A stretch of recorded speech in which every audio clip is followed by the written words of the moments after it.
What is up? Kurt Jangle. Hello. Welcome back to the show, friend. Oh, thanks for having me again. How many times do you think you've been on Sit Down, Shut Up, Mark Out? I don't know. I'm not good at It's math. gotta be like the fourth time, maybe? Fourth or Maybe. fifth? Do I get a jacket for the fifth time? Do I get one of those like cool like SNL jackets? Fifth time co-host thing? Yeah. Definitely. If it doesn't send me your address, if it doesn't show up, you know, I have lots of problems with the mail getting delivered. Oh yeah, sure. I understand. But can you make it like one of those like those silver Ribera jackets? Because I was it'll be just like a Ribera jacket. But I'm not a wrestler, so I can't get one of those. That's stolen valor. I don't want that. But I could have like I just assume a Ribera jacket. That would look pretty sharp. That would be kind of sick, honestly. That would actually, yeah. I really want to make one of those. The return of the only adult on the internet. That's right, Pippin. Hey, what's up, Pippin? We got Blurry Line. We got Pippin. We got Yeti Malone. Hey, everybody. It's Kurt Jangle. Hey, it's me. Hey, wow. It's unbelievable. Yeti Malone refuses to acknowledge me. Specifically. So rude. It's kind of awkward because I host the show and everything. And it's just me with another person usually. So it's just kind of a weekly thing where I'm being ignored, talked past, you know. But this is the life I chose, you know. This is the life I chose, and I can take it. Yeah. Too Fat to Cook in the chat. Too Fat, good to have you, friend. Good to have you. Too Fat suggested that if AEW is looking to buy a media property to be their like funnel, their shill funnel, that they should talk to me. And I agree. Tony Khan. I don't even need that much money, quite honestly. Yeah. I do hear that's not a good negotiating tactic. No, you don't get a lot of leverage that way. But I mean, if you're going for a handshake on a hot dog, like. Yeah. And you know, I got to pay my dues, right? Yeah, you got to pay your dues. You got to build the ring. You got to set up lights. You know? Yeah, exactly. And you know what? A handshake and a hot dog is actually more than I make currently. So that would be, I'm negative money on the podcast right now. Yeah, you'd be up. I'd be up. I'd have a hot dog. At least Costco purchases, you're up $1.50. There you go. There you go. Pay. And so like now I'm only like negative 120 a month, basically. Let's see. Some people pay good money to be ignored. I mean, look, if Yeti Malone wanted to start like kind of a kink thing with ignoring people, I think there's money to be made. Does that mean we get to do a podcast with Thunder Rosa now? I think so. I think it busted open. Well, actually, I want to announce this right now. I'm going to start a podcast with Thunder Rosa, and it's going to be an hour-long podcast of me just saying, her talking, me just going, looking at her, just being like, hello. Yeah, exactly. Hi, thank you for being here. I know. It's she's beauty. She's a real beauty, and and you know, every once in a while she'll just like be like, oh yeah, you should join my OnlyFans or something. Here's a clip of me cooking in my underwear or something. It's just like, what? Have you joined my OnlyFans? Because it's pretty much the same thing. Yeah. You know, you sent me that link, dogs. And I fell asleep at my computer, and my head hit the keyboard, and did click on the link, and and somebody donated to it, so that was nice. Those are skimpy underoos you got going on there, Jangle. I didn't realize it was going to be quite that. It really shows off the hair on your thighs. I can't afford a full cut. That's why I started Patreon. Hey, there you go. Yeah, Blade thinks you need to undercut yourself when negotiating salary. I mean, nobody likes an asshole, right? Nobody likes. And yet everybody seems to think I'm an asshole. Why is that? You see my perpetual struggle, Jangle. Yeah. That's Cadillac margarita propaganda. That's what that is. There you go. Hey, this is why you're on the show. Yeah. This is why you're on the mothership. Okay. Yeti says, how would I ever get paid if I'm ignoring them? You get the money up front. You get the money up front, then you ignore them. And apparently that's kinky to some people. Antoine, please, I need you all to partner with Simon Miller, her good buddy, and get her on. I just walked in. My man Kurt and Blade, my peoples. What's up, Antoine? Good to have you with us, friend. Yeah, I will. Sorry to interrupt you, but jumping on Antoine's point, my crush on Thunder Rosa started when I saw the video of her sitting on Simon Miller's lap and singing at him drunkenly. Oh wow! I saw that video. I was like, yeah, okay. You know, Thunder Rosa with her face all bloody really kind of does something to me. It just does, it just does. I didn't think I was that kind of guy, but Thunder's always showing me something new about myself, Yeah. Telling lies. Yeah. Yep. Blair line, we're all just laying on our beds, facing our palms, kicking out and giggling. Yeah, that's right. Yeah. That's right. That's how I am when I see Thunder Rosa. Yeah, I wouldn't kick out though. Thunder Rosa. Thunder Rosa leans into the Gooners. You got to respect the hustle. Yes, she does. Yes, she does. And, we can become even more parasocial because I believe she got divorced recently. So, always Never's in the chat. So glad to have you all back. I was gone from, I told you guys I was taking last Friday off, but then Degree Books and I were going to do a review of Bash at the Beach because we had done an Into the Wrestleverse where we booked Sting as the third man in the NWO instead of Hulk Hogan. And Degree had to get a tooth extracted and had severe mouth pain. Books had a home misadventure, and I couldn't talk. So it was a cursed day. And so it ended up being a little longer break than normal, but I'm glad to be back. And now it's a new day. And now it's a new day. Yes, it is. Hey. Wrestling podcast. This guy. Yeah. Blurry line. It's amazing how you managed to fall asleep on the keyboard and select the third tier and a year of auto renew. I told you that in confidence. Okay. I told you that in confidence. And yes, it is an amazing feat that I was able to pull off. Oh yeah. Yeah. So Blurry line said I had to watch Jim Duggan versus DDP in a taped fist match. Kurt Jangle. Yeah, Kurt Jangle is on the show, and Kurt is pretty much insisting that we bring Jim Duggan into every conversation. Yes. Because I happened to say that I despise Jim Duggan. And how? So he has a taped fist match with DDP at Bash at the Beach 96, where Hogan is this where it started, or was there hatred before this, though? Is what I'm asking. No, it was always there. Where tell me on the doll where Jim Duggan hurt you. Right here. Right in the brain pan? In the brain area. Yeah. Yeah. So I'm not a super big fan of patriotic stuff. Okay. Just never happened. Neither am I. Okay. But I was 7 when he started showing up I started seeing him first time. Right. So that's what I'm saying. Yeah. And that's who he was intended for. Right. Target market reached. I was the ripe old age of 9. Okay. And I was 9 years old. I had a boner. Yeah. I was 9 years old, and I liked him at first. And then I saw him wrestle, and I just realized this guy literally, if he's in a match against somebody besides a jobber, he just gets disqualified or counted out for hitting somebody with the goddamn fucking 2x4. Mm-hmm. He parades around the ring. He talks like he's talking to a 4-year-old in every promo. And I mean, that's why I don't like him. But he had a big 2x4 and yelled really loud. That's true. Yeah. And Blurry line says never getting those 5 minutes and 39 seconds back. That's true.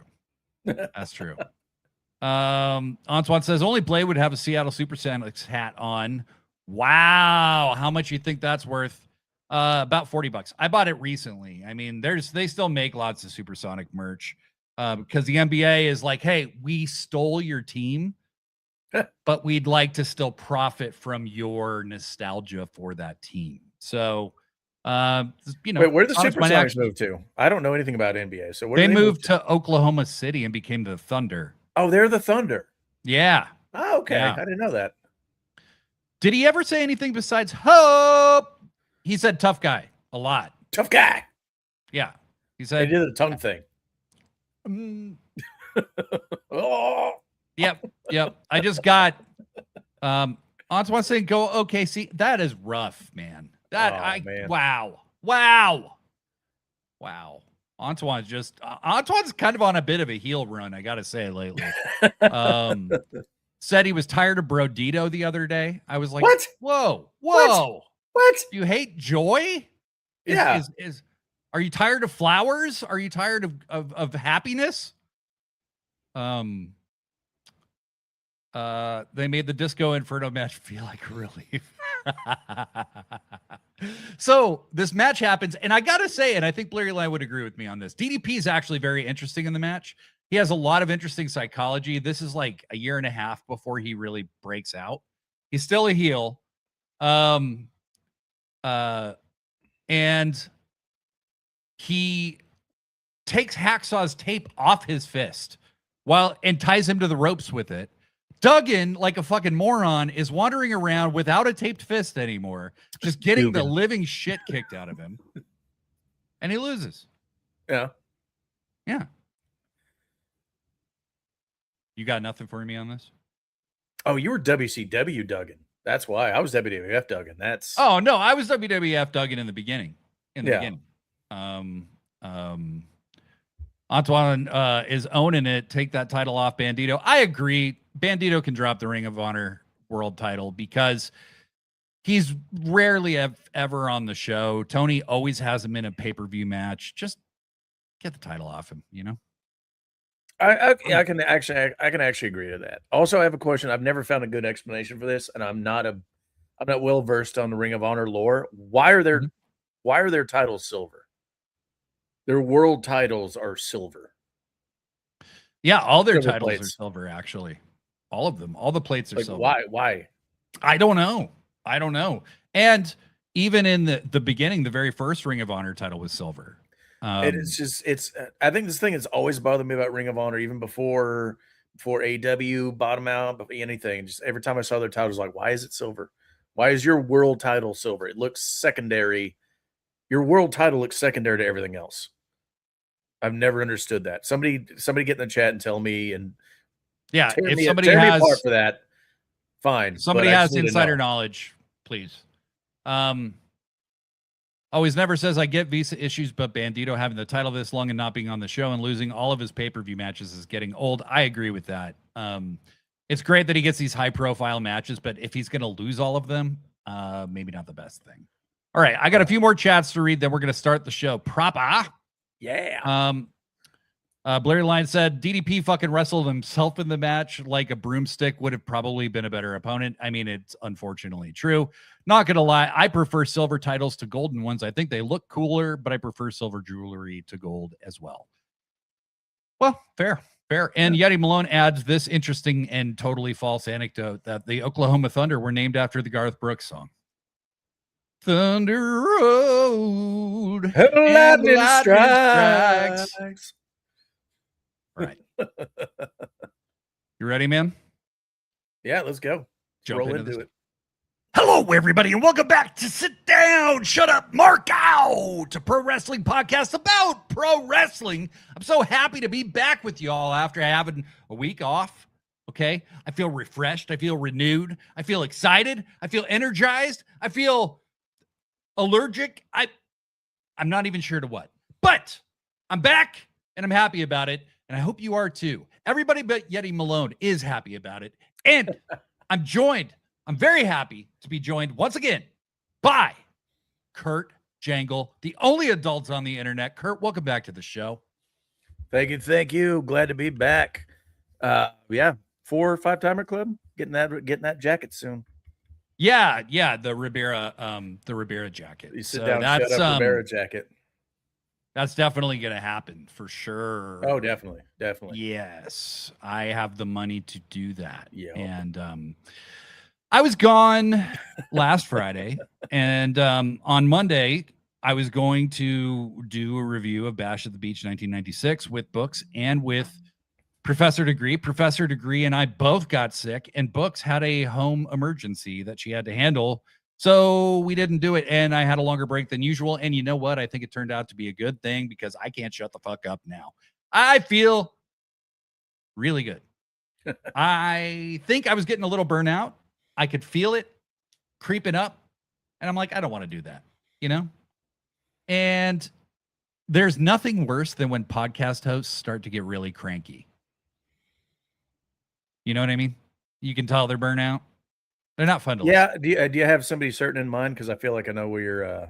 Shmayan Schmalvarez? Yeah. Yeah. Brian Alvarez is a guy who's been burnout for literally 15 years and just has never actually taken a long enough break. Yeah. It's sad. But Kurt, you're back. Glad to have you.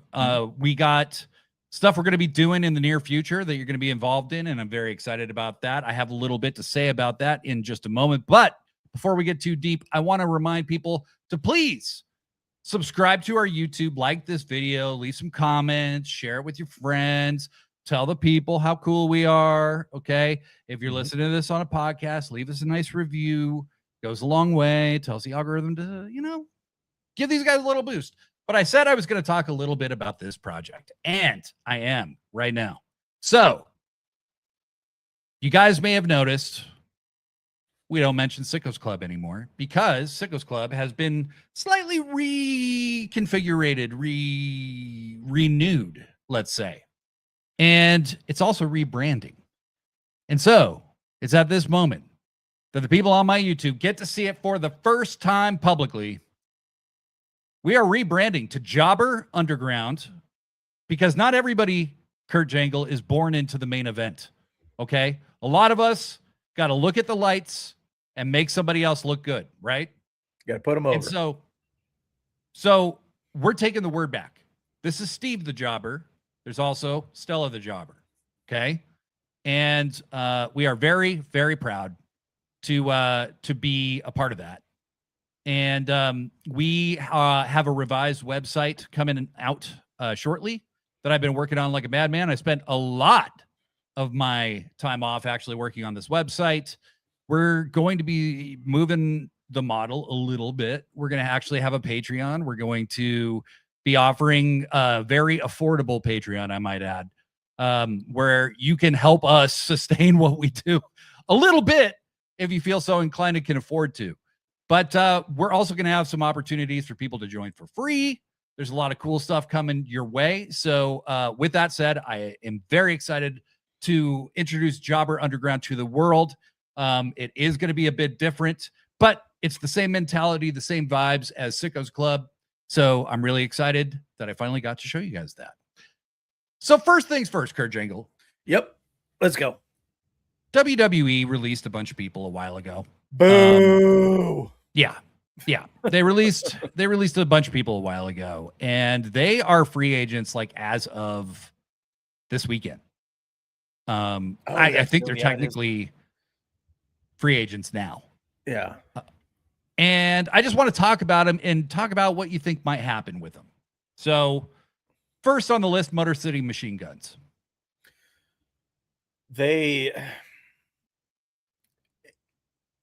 I'm amazed they signed with WWE in the first place. Me too. I guess that was still like they're of the age is like, okay, that's the goal. That's what we got into wrestling for. It's what we grew up with. We got to at least give it a shot. And there's probably like, okay, the regime change has happened. It's a new era for the WWE. And we're going to focus on tag teams and all that. And of course they did. They do the rug pull they always do. Every time they say they're going to like focus on tag teams and then fire a couple tag teams and then like pair some random people off, and they hire Enzo and Cass back. Right. Like, what? Motor City, though, like, come on. That's a slam dunk for AEW. I don't care if you think the roster is bloated. The tag team division is not bloated. No. They're perfect, especially with the rumors that FTR are going to, like, maybe, possibly, this might be our last contract. Oh, I mean, I think it's like a slam fucking dunk. And next week, Dynamite is in Detroit. So, like, oh, it is, isn't it? Yeah. So they're doing too obvious for AEW. They're definitely not going to TNA. I don't see these guys in Japan at this point in their careers. They're an all-time great for Japan now, yeah.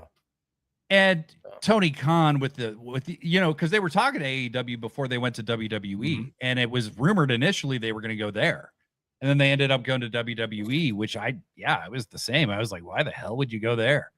Yeah. And they were probably told, hey, we're going to put tag teams. We're going to make it a real priority. We're going to build around you guys.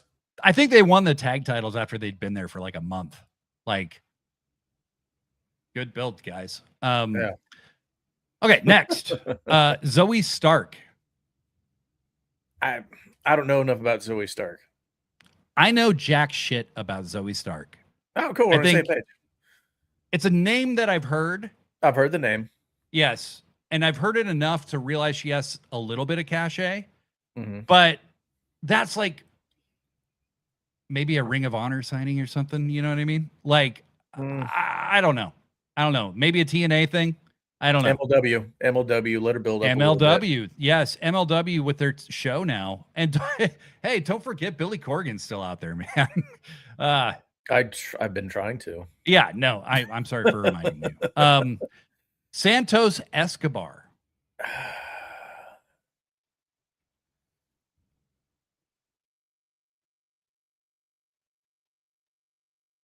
I don't know. I don't really he could do good at, I don't know. Like maybe that's a TNA, but then it's just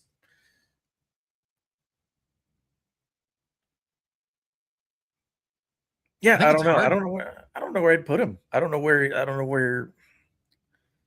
I know AEW was interested in him before he re-signed with WWE. Yeah. My thing at this point, the men's roster is so loaded. Like, you really don't need anybody else. Like you pretty much have to be like absolute needle mover to even be considered at this point. What does he do in that like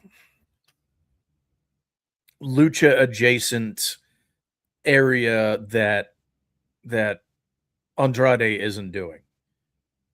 Right. And I mean, that's a fair question. What is you've got Andrade? You've also got Roosh, who's like a very compelling guy that can barely ever get on TV. Yeah, but where do you put Santos Escobar with Roosh and Andrade?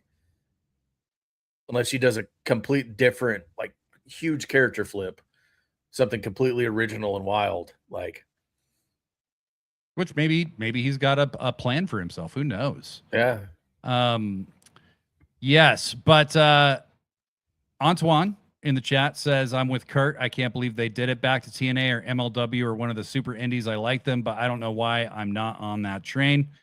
As far as Motor City Machine Guns, I'd really go for Zoe Stark if I were AEW. She just seems to like someone who hasn't finished developing yet, and her physicality is kind of special. I'll have to check her out. I really don't know anything about her. Always Never. I don't know how I feel about Motor City Machine Guns coming to AEW. Such a fan of them. Kaylee agreed with Blurry Line about Zoe Stark, I assume.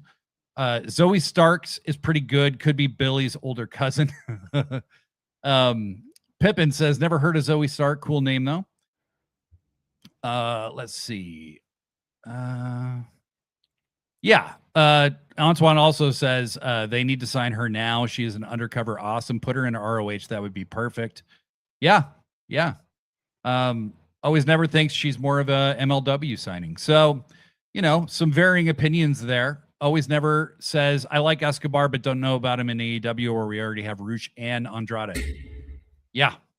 Beef Mordo. Santos could split time between CMLL and NJPW to show people what he can do. I think that's a good shout. That's a good shout. And I think that he actually name checked CMLL in a Instagram promo recently. So that would not surprise me.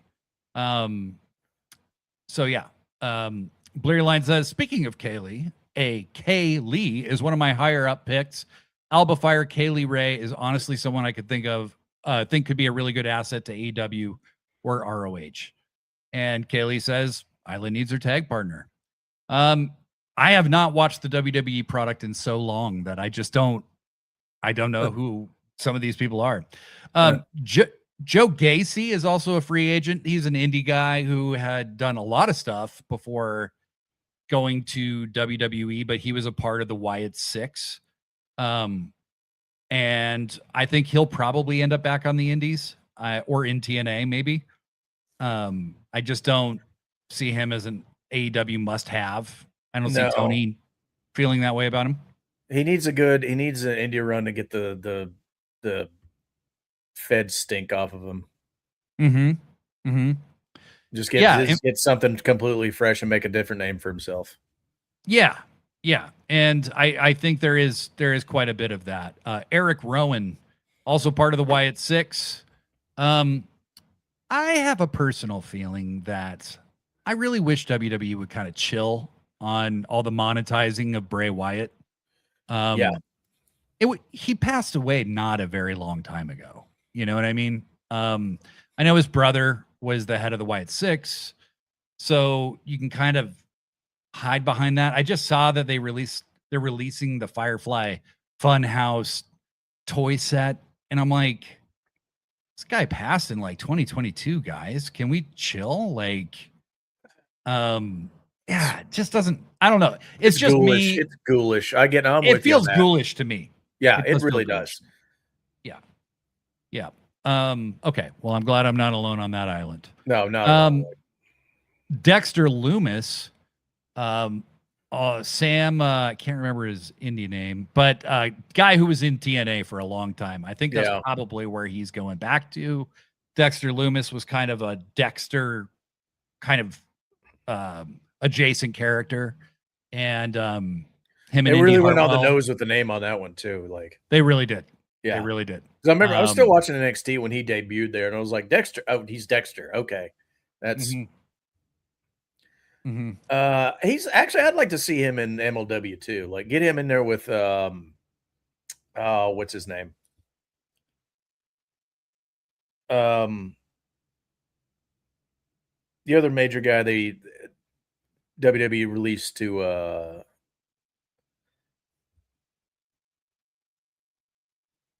I can't remember his name right now. The guy that Adam Cole buried on the mic in NXT. Oh shit. I don't even remember. He was bald, now he's got long hair, and everyone's like, why were you bald? You have beautiful hair, man. And I can't remember his name. It's just completely lost my head. Thank you, chat. Blurry Line says Sam Shaw. Again, we don't really need him. Like if he proves he's still got some creative. Karrion Kross. Right. Killer You're right. Cross, yeah. Okay. Yeah. Get Dexter Loomis in there, have him hang out with Killer Kross, whatever. Like, that. And Killer Kross is working in MLW, isn't he? Yeah, I think he's the champion right now. I didn't know if he was still the champion or not. At least, I don't know. I'm not keeping up too much with it, but I know it seemed to be a good landing place for a lot of people. Then we've also got Nikki Cross, and she and her husband, Big Demo, just bought Progress and Defy. So I don't think they're going anywhere. I don't think they need the money, I guess. Apparently not. Yeah, apparently not. By their own promotion. Defy has literally had one show this year. It wasn't even in Seattle. So I'm really nervous about the future of Defy. Personally, they were like one line in the press release where they announced, they're like, Nikki Cross and Big Damo buy Progress, and it's all about Progress. And then they're like, and they also own Defy. It's just like, it did not seem like a big deal. Yeah. And so I don't know. I'm not feeling super confident in the future of Defy, to be honest with you. Defy is not back. They had a show in April at the Hawthorne Theater in Portland, Oregon, but they have not really been around. Too Fat says, yeah, he's still the champ, Killer Kross in MLW. Yeah. So yeah, Nikki's busy with her own ventures, says Blair Line, and that's true. Bo Dallas, I think, is a fit for nowhere and no one. I really would be surprised if he showed up anywhere. It feels bad to say, but yeah, he just doesn't. He didn't have it. He got under his brother's shadow too much. I mean, the best thing they did for him was separate them on TV as different characters with completely different stories and motivations. As soon as they brought him into the Bray Wyatt overarching story, he lost anything that made him stand out, and then he couldn't carry on that legacy, and they just kind of buried him with it. Pippin's going, what? You don't believe? I'm going to say something. That was a great gimmick. I loved Believe. The gimmick was great. The fact that he was a bad wrestler as well made the gimmick better. Okay. Yeah. See, that's what I'm saying. That was great for him. It gave him something completely different. Yep. And he was only a gimmick, and he really didn't have much to bring to the table aside from that. When they said they were doing the Wyatt 6 thing, I was like, there's no mileage in this. I don't see. This was Bray Wyatt's thing, like this is not, so literally all of the Wyatt 6 were people we just named.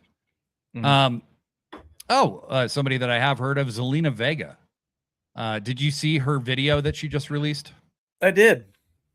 I saw it. That is a video she and Tommy End made. Right. She's looking through all these doors at her past selves and then closing the door. And Andrade made a guest appearance. Was that actually Andrade? Because he didn't have any hair. It was Andrade. All that hair. Did he put all his hair up in that hat? I think it was either in the hat or in his jacket. I'm not sure which. Okay. Because I was looking, I was like, I didn't even see like the nape of his neck didn't even seem like it had hair. I don't know. It was just like, that doesn't look right. Look at that bootleg Andrade. Yeah. Well, that dude's not cutting that fucking amazing head of hair. Never. That should be illegal. He should not be allowed around scissors, period. Keep him just in case. Ricochet, yeah. Jesus.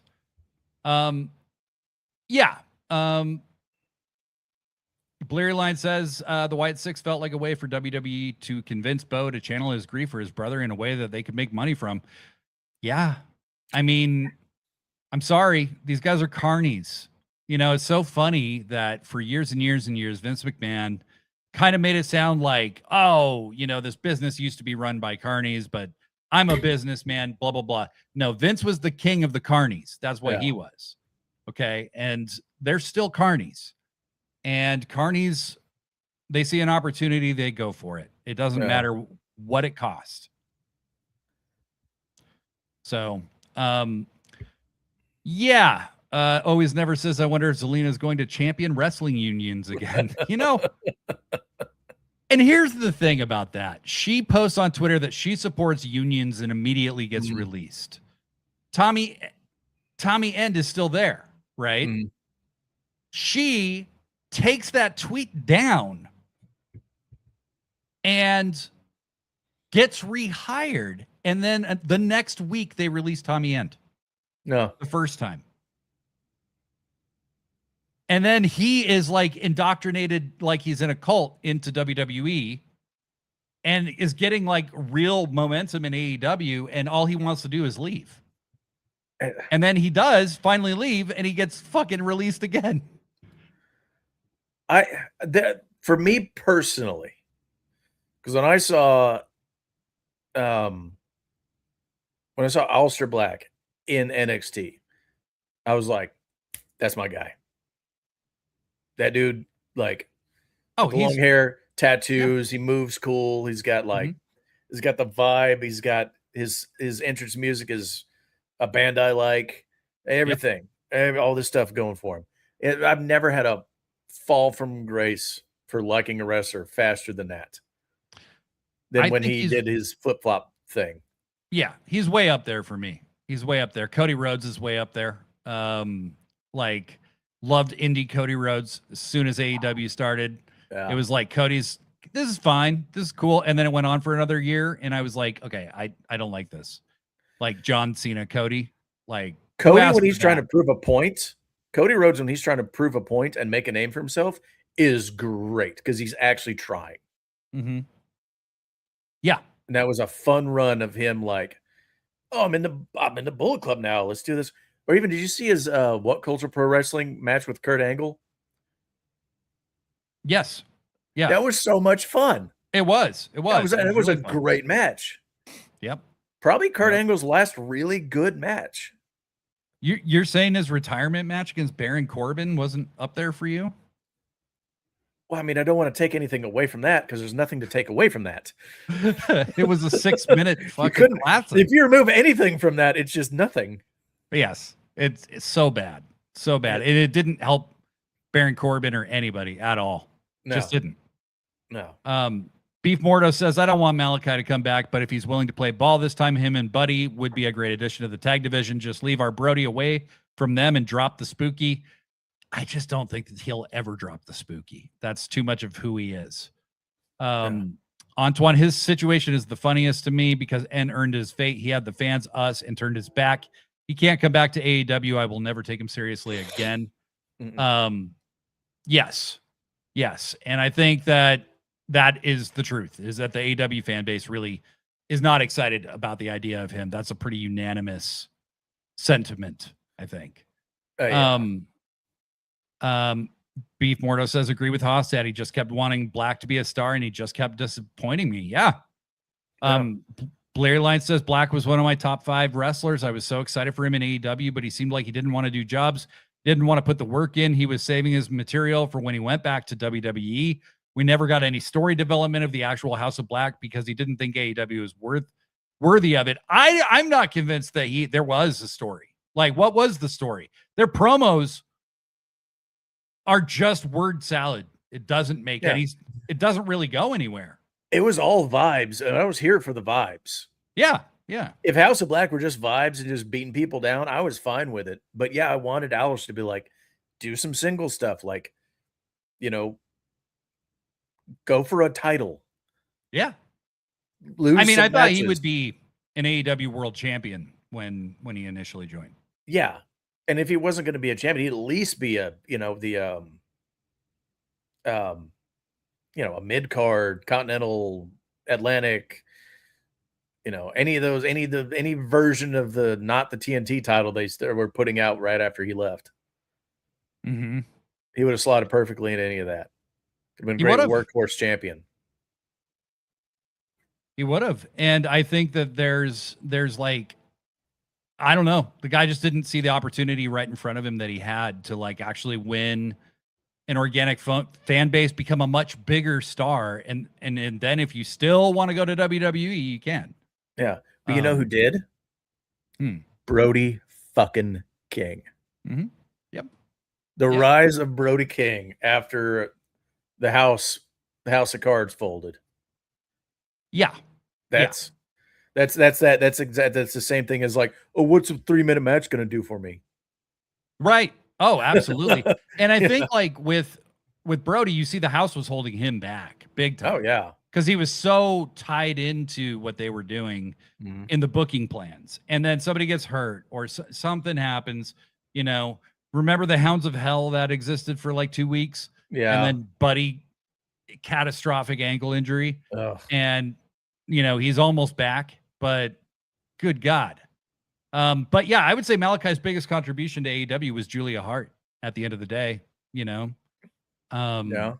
Because you're still going to give Brody a lot of that because he's the one that he's wrestling dad. Yeah. Oh yeah, for sure. For sure. Yeah. Malachi misted her, but then Brody was like, okay, come here, daughter. Yes. Buy you a hat. Yes. Last person on the list, and my most important person on this list is Kairi Sane. Yep. I think she's going to AEW. Oh, it has to happen right now. Right now. And I think it might happen this Sunday at Redemption. Because Thekla's been at war with Stardom, right? Yeah. And she's constantly starting shit with Stardom. Kairi was like the face of Stardom at one point. It kind of makes way too much sense, you know? Thekla is not going to feud with Kairi if she beats Willow. She's going to feud with Mercedes, right? So Kyrie maybe helps even the odds, say, against the Sisters of Sin and Thekla, and Thekla loses to Willow, and then Thekla and Kyrie end up in a program. Whew. Print that for me. Yeah. Print that for me. That would be amazing. And then just to carry on down the road a little bit further than that, Kyrie versus Athena. Fuck yeah. Inject that shit into my veins. Oh my God. Just amazing shit. But yeah, I'm a huge Kyrie Sane. Best elbow drop in the history of the business. Straight up. Antoine says Brody broke out only after the house died, and Buddy looks like he's almost ready for his social. I would love Hounds of Heaven back. But Hounds of Hell, yes. Antoine, Julia, out of all that, was the one who has grown the most. Kaylee is really hoping for Kyrie this weekend. Blurry Line says, I'd love for Kyrie, but I feel like she's had some issues settling in the U.S. long term. I'd wonder if she'd work better in Stardom, but doing some AEW dates. I mean, that's there's a possibility to that. Yeah, I want to step back real quick. Just to touch on something before we get too far away from it. You say Kyrie Sane's got the best elbow drop in the business? Mm-hmm. You're saying it's better than Philip Yacht Rock?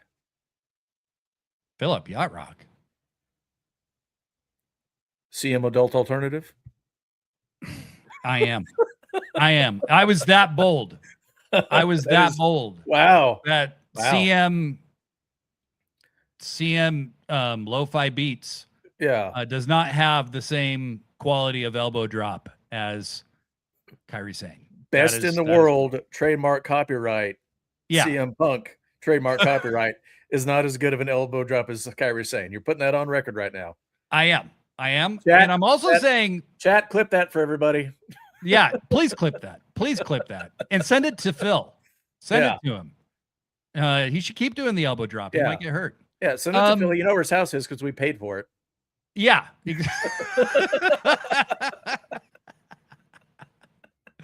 Antoine, Kyrie versus Mercedes again. I need a rematch. Yes. Beef Mortos, Thekla, Kyrie at All In for the honor of Stardom would make me feel much better about Thekla not being in the title match. Yeah, I mean, it would give incredible, Tony seems very invested with Stardom right now. Yeah. So if you want to nurture that relationship, a premier match at All In would be one way to do that. Does Stardom have a title called the Honor of Stardom title? Because I feel like that's a missed opportunity. They don't, but they should. They should. That could be their traveling belt. Pippin says, hey, that's Mick Foley erasure, best elbow ever. I mean, I think the Macho Man Randy Savage would have something to say about that. Ooh, yeah. Yeah, brother. I mean, Mick Foley's got one of the greatest working punches of all time, one of the best DDTs of all time. He got to interview Willow and Thekla at the same time this week. Like, that man has a good job, is what I'm saying. He made sure Willow got a ear damage so they could match. Yeah. Got her earring ripped out or something. Yeah. Michael Allen Lewis, I'd love Kyrie versus Thekla, especially if it spills over to Stardom and furthers the Thekla and Stardom war. Absolutely. Mm-hmm. Absolutely. Cactus's elbow is my favorite, but understand that it's a completely different type of elbow drop. I mean, yes, there's the outside elbow. That's nice.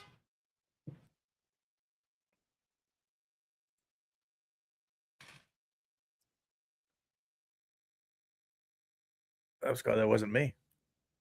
Jesus Christ. Okay. It's even louder when you're in the middle of something. Yes, Blade has legs. Yes, I do. Yeah, but I think that, Antoine says, finally, he is treating Stardom the way they deserved. Here's a little pushback on that. He's been sending people to Stardom a lot. Like, they haven't been reciprocating, quite honestly. Now, you do have some people showing up in Ring of Honor, but until recently, it's not like Stardom's been sending over a lot of talent. I will say, though, that Stardom has a much smaller roster that they use very efficiently, so they don't have a lot of spare parts a lot of the time, to come over for a couple weeks and have a run, Yeti Malone, Mick Foley has the best BLT of all time. Kyrie would be great working between Stardom and AEW. Yeah. Pippin says, I love how unafraid Mick is to look like an absolute dork on TV. I mean, that's the biggest contribution he can make at this point, is to help other people get over. And that is by putting the hardcore legend in some level of risk, you know? Tony Montoya, my cousin, Blades, what's up? Seen any good anime? All right, no. Okay. Answer the question. No. Well, actually, that's not true. That's not true. Your show. Talk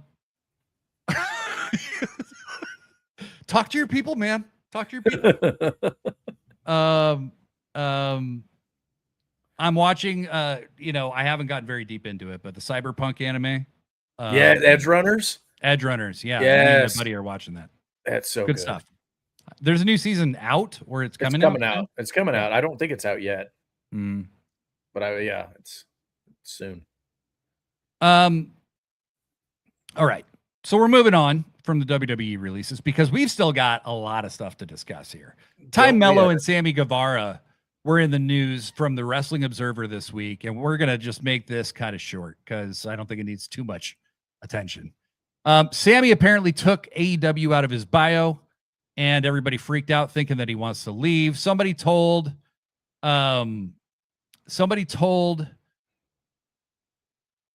Dave Meltzer or Brian Alvarez, I believe it was actually, that Ty Mello had asked for her release last year and it was denied.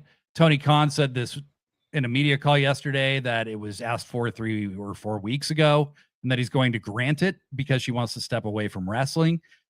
He said that he talked to Sammy and Sammy that there's no issue whatsoever. The Observer's really shown their ass in the breaking news stuff. Like, it's been bad. They just kind of need to figure out what their lane is, because I don't think breaking news is it anymore. Like, Larry Line said it very well. I genuinely cannot remember the last time Wrestling Observer newsletter had an AEW story that was correct. I mean, yeah, they were talking about Sammy's contract was going to be up soon. You know, there's some controversy about whether he's going to resign. Then they're like, as it turns out, it's not up soon. And it's like, is that your way of saying we were wrong? Because, I don't know. I mean, even Fightful's gotten a few things wrong lately. And it's just, I don't know what's going on, but the news has been bad as far as accuracy. But Ty Mello apparently doesn't want to wrestle anymore. I know she has a big imprint I think maybe she's doing fitness influencing and stuff like that is more where she wants to go. Which hard to blame her, Yeah. They got the kid now too. It's probably tied into it a little bit. Mm-hmm. Not want to travel as much, or at least like have a more stable home life. Yeah. But hey, the thing about the timing, when did this story get leaked out? Like was it the beginning of this week? What's at the end of this week? Yeah, it's a pay-per-view. Pay-per-view week. Exactly. That's the news cycle around AEW pay-per-views. Somebody leaks some like scandalous information about an AEW wrestler. Right. Well, and the thing with Sammy too is like,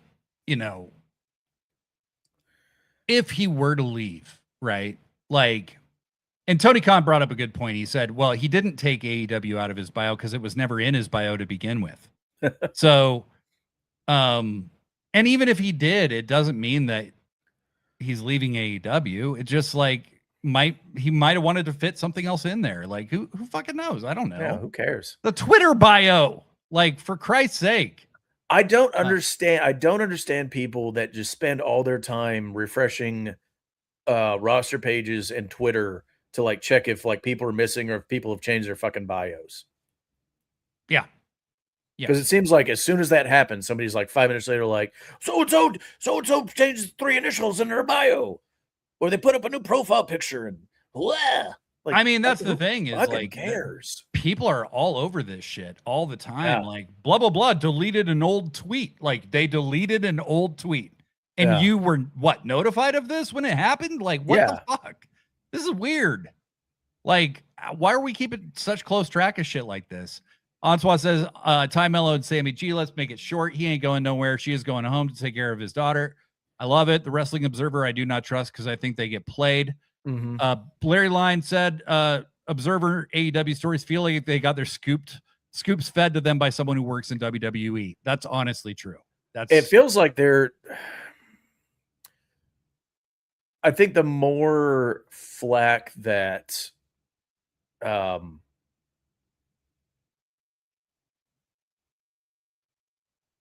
lost my train of thought. I think they're getting a lot of flack for their other reporting, so I think they're just trying to just shotgun out breaking news as much as they can to keep themselves feeling relevant. Because Dave eventually something will stick. Yeah, because Meltzer refuses to watch Maya versus Mercedes.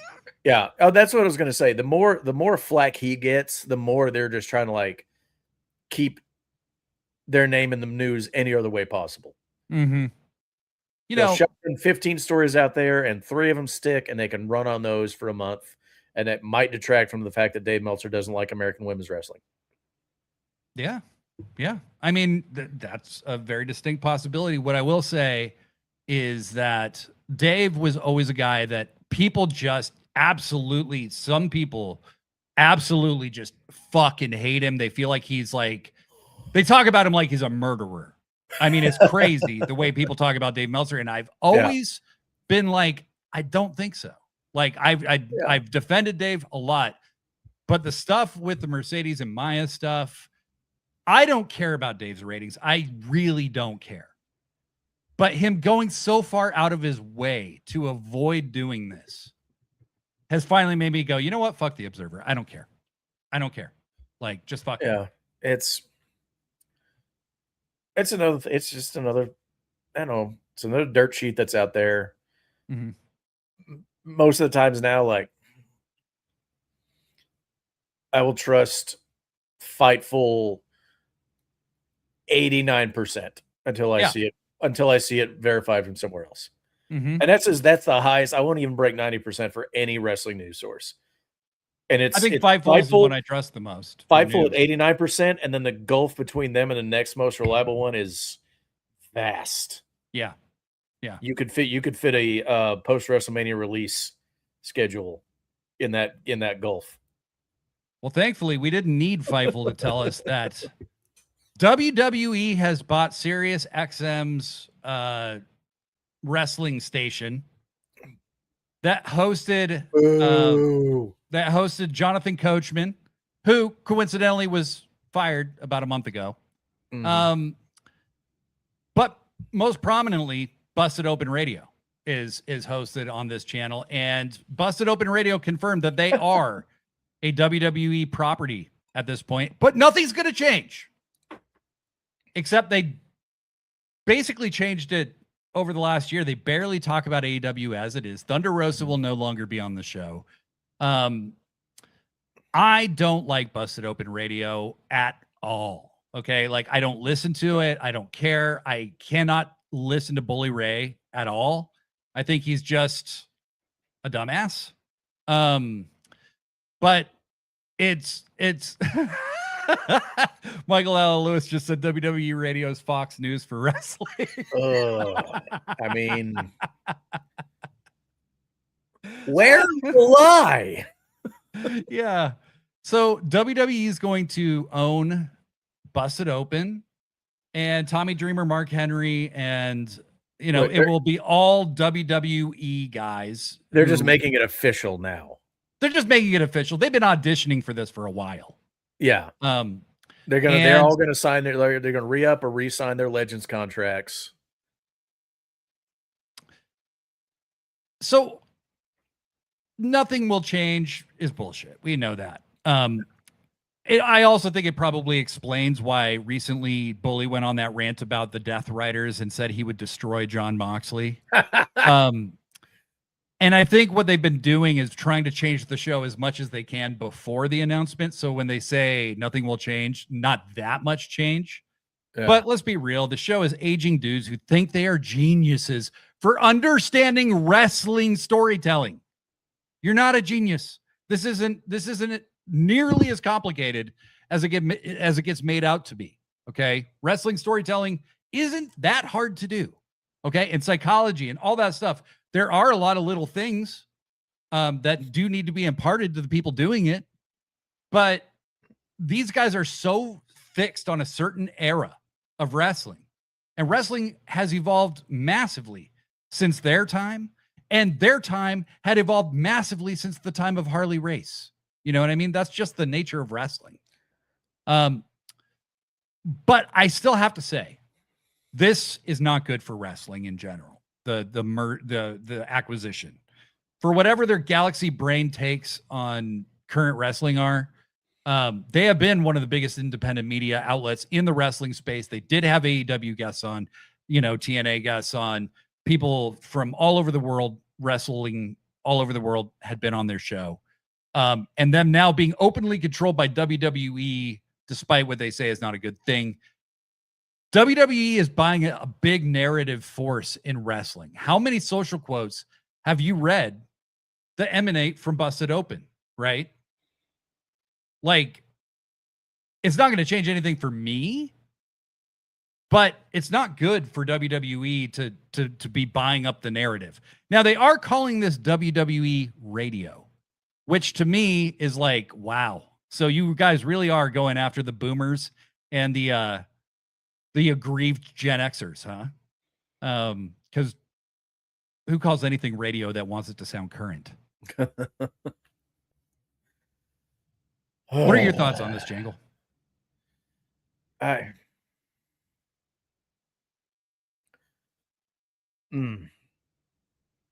going to take a breath here and calm myself, center myself before I get into this.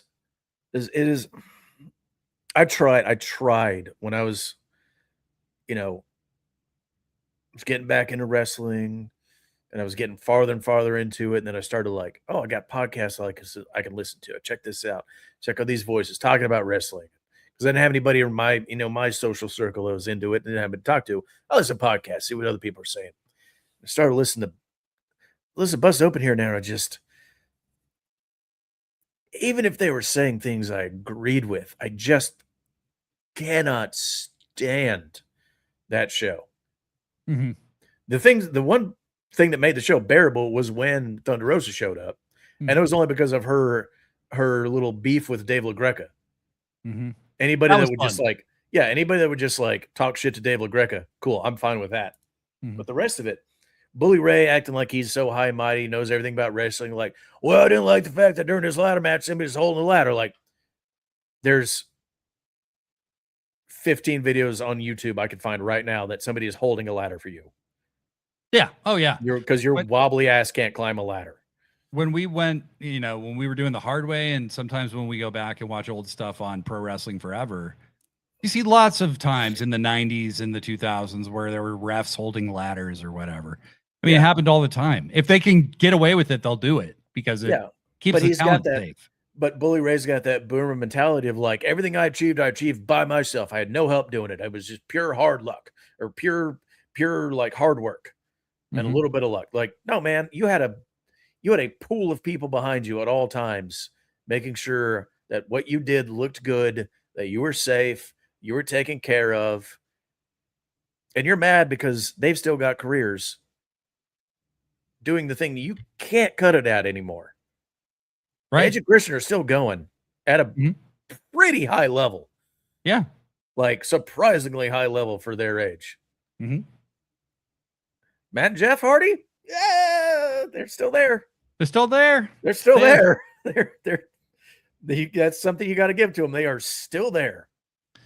Yeah, look, Bully and Devon had a great career. They had a great career, and it's just over now. So just like this thing where you're always talking shit and you think it's heat, it's like you're in the real world now.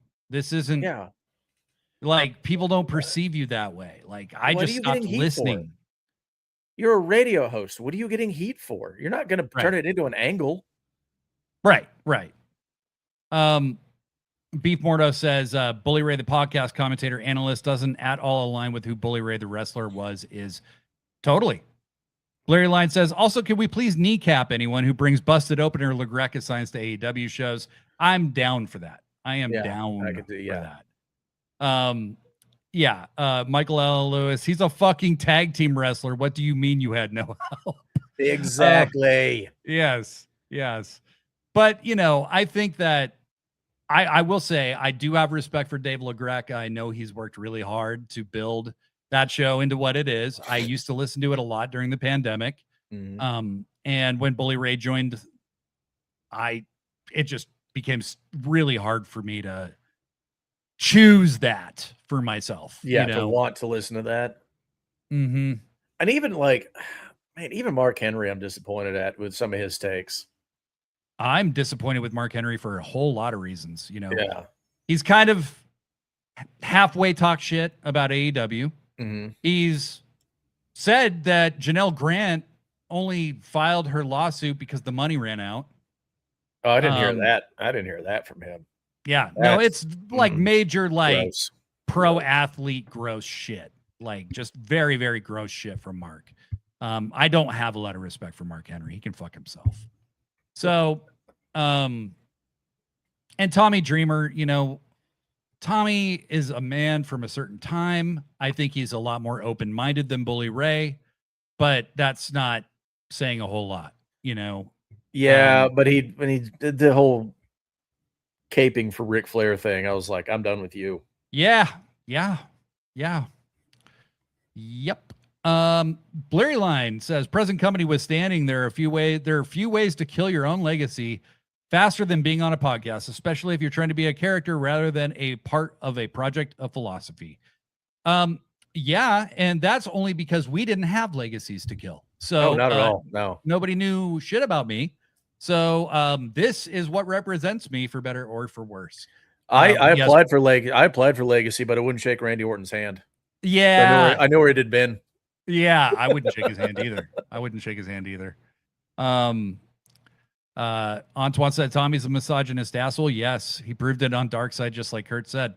Yeah, I agree. All right, Mr. Kurt Jangle, are we ready to switch our focus and get to the AEW Redemption predictions? I think so. All right, so there's a justified critique of this show. The build for this show seems to have started on Wednesday, which was the go-home show of Dynamite. I've never seen an AEW pay-per-view feel quite this random. Like, it feels very random. I'm excited for all the matches, and I bet you the show's going to over-deliver. But if Dynamite proved anything, it's what could have been with a little more build. Like, for instance, Thekla and Willow's interview was so good. Loved it. Yeah. With Mick. Yeah. I just think, like, imagine if they had 3 weeks to let that story really germinate a little more, or 2 weeks even. But I mean, I'm not kidding. Like Kevin Knight and Kenny Omega, when was the last time they were in the ring at the same time, except for Wednesday? They weren't. Yeah. It feels like, oh, sorry, go ahead. Yeah, well, I know that AEW often gets criticized for their builds. And sometimes I think builds can be a little like overstated or overrated even. But this one is particular to me. Like, where was the build? Yeah, it does feel a little different. And I think just trying to give like full benefit of the doubt, this is a new pay-per-view for them. It feels like it snuck up on them. Like they're getting ready for All In, and they realize, oh shit, we got Redemption. We got to do something for that. We got to maybe juggle some things and move some things around, and maybe that's why like the title change happened when it did, so they could have something to go into Redemption with. And then they're like, okay, let's get these things. Got these plates spinning over here. Let's get a couple more things going, and let's try to like, oh shit, Wednesday's coming up. Here's what we got. We got to throw it out there, and we'll just settle it on the night. When we get to the pay-per-view, everybody can do what they're going to do anyway and deliver. But it did feel like it's like a term paper that snuck up on you. You got to write it the night of. I highly suspect that this will be part of the build to All In, but again, it's a pay-per-view, so you're paying for something that's part of doing the storytelling for the next pay-per-view. And yeah, that's not the end of the world to me. WWE it's not ideal, but it's not the end of the world. Yeah. Yeah. Yeah. It's not nothing, but it's like not the end of the world. So, let's read the chat before we dive straight into this. Last couple things from the busted open conversation. Larry Line, Mark Henry blew my fucking mind when he revealed people's injury statuses whilst working for AEW. He was the first person to leak that Pac was suffering from medical issues way back. Also, didn't Carlia Bravo accuse Dreamer of some nasty shit? Yeah. That he didn't think that a small, arrogant black guy was marketable. Oh, I forgot about the new Tommy Dreamer stuff that had come out. Yeah. Yeah. And his like, instead of doing a cane match, I'm just going to spank you. Yeah, right. Ew. It was a spot that they didn't agree to. Yeah, that's bad. That's bad. Antoine says, I think it feels random because it was asked for by WBD to have another show. They threw it in and now got to work with it. Next year will be better. I agree. I mean, if that's the case, I hadn't heard that, but if that's the case, that would make sense to me. Tony Khan has actually been pretty reasonable in the sense that he has shown an ability to take a month off from pay-per-views at times. Now the calendar's getting really full. So it'll be interesting to see if there's a hole somewhere else that they try to create to leave them some breathing room, or if it's just going to be that January, February period from now on. Yeah, because this does feel like really, really rushed into the gap before All In. Yeah, I mean, everything should be building. Everything should be building to that. Right. Do a TV special, but not a pay-per-view. We don't even know who the women are who are going to be in the women's main event, right? Mm-hmm. Like, we think it will be Willow and Mercedes. We don't actually know that for sure.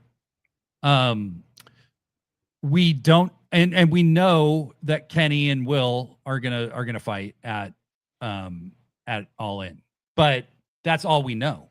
And that's your biggest show of the year that you're trying to sell a lot more tickets to. So they're going to have to like roll a bunch of shit out real fast over the next month. And I guess for me, if I have my druthers, they would have taken this month just to focus on building All In. Agreed. Okay, give me 2 seconds. I gotta take care of the cat real quick. Sure. I'll read some chat here. Talk amongst yourselves. Beef Mordos, does Redemption seem like it's going to be an amazing show that is also completely unnecessary? I don't know. It doesn't. Yeah, if it's going to be a great show that, I guess, if you ask me, is it necessary? No, not necessary. But it does feel like it's going to be a fun show that I'm going to enjoy. I bought it, I didn't mind paying for it. But I know what you mean. Like, it doesn't feel necessary, certainly. Because so much of this is kind of a diversion before All In rather than going hand in hand with All In. And who knows, maybe some of these outcomes will surprise us and that will create some suspense for how the rest of All In is going to form. I think something is going to happen with Kevin Knight at this show, is my big suspicion. But yeah, Larry Line says, I'm very grateful to have this included in my AEW and not paying for it separately because I would be annoyed and upset. Antoine says, yes, doing what the network asked. I do feel like they forgot to fill in the middle. It feels like a Backlash or a Hell in the Cell pay-per-view, the preview before the major show. Kind of, yeah. Michael Allen Lewis says, my issue with Redemption is if you expect fans to shell out an extra $50 a month before your big show, it should drive the narrative to get you ready for All In. This does not. So far, that is correct. So far, in the build to this has not driven the build to All In outside of Kenny and Will. I'm back. All right. Kurt Jangle's back with us. I think I never feed the thing.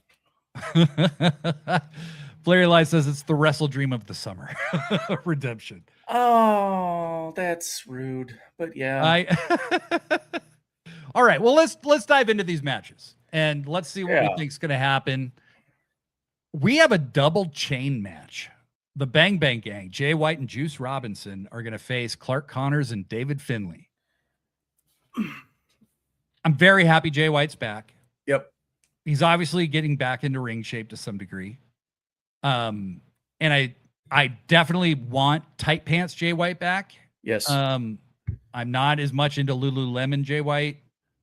I want him in tight pants. I want a pair of those pants for I want the Lululemon Jay White pants. Yeah. I want those for like relaxing around the house because those look comfy as shit. But I need him back in the tight boys. The long boys. Yeah. Yeah. It was a look that really worked for him. And the look is always a huge part of any character. Any little thing you do to your look. When he had the long boys, the matte black long boys with the shiny black hash marks on them, that was cool. Yep, that was cool. Who do you got on this one, Jangle? Look,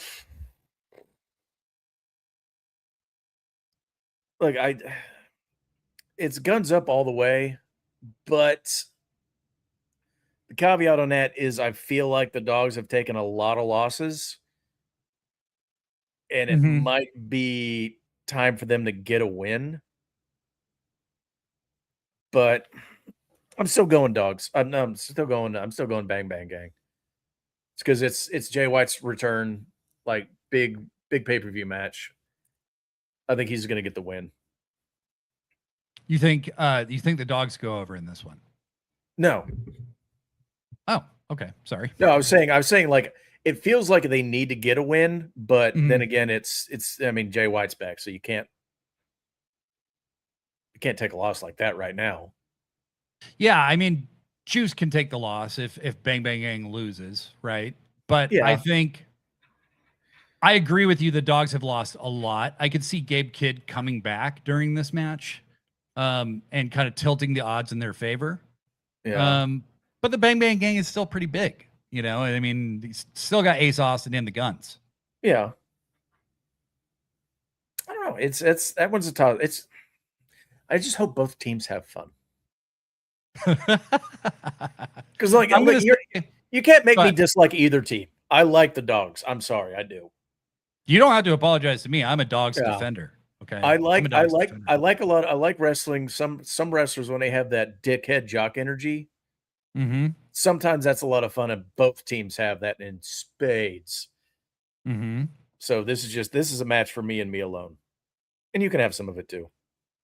Oh, well, thank you. Thank you. Welcome. Thanks for letting us have a little piece of it. Yeah. You let me on the show, so I'll let you have some of the match. Okay. I appreciate that. Yeah. I think I got Bang Bang Gang in this one. The dogs just don't have any momentum, but I also think they kind of feel incomplete without Gabe Kidd. That's true. If they're, right. Gabe is in the G1. Antoine brings up. Antoine's been hating on Gabe pretty hard. I hate those mutts. You got to do a good build of an eventual match between Finlay and Jay. Yeah. I agree. I think that's kind of the culmination of this whole thing. But I think the Bang Bang Gang is going to take this one. Until Gabe's back, I think the dogs are just kind of entertainment value and in a holding pattern. Fair. That's fair. Yeah. There's been a 6-man ladder match announced.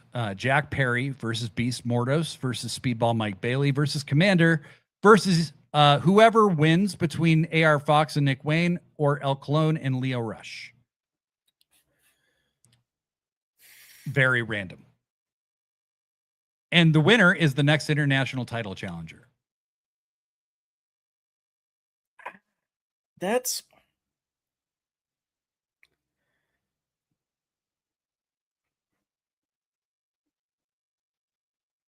I don't know. I don't know. I think I agree with Blurry Line. I think Jack Perry's kind of a lock on this one. I mean, yeah, I'm trying to think who would generate some buzz if you did this match on Dynamite, the next challenger, right?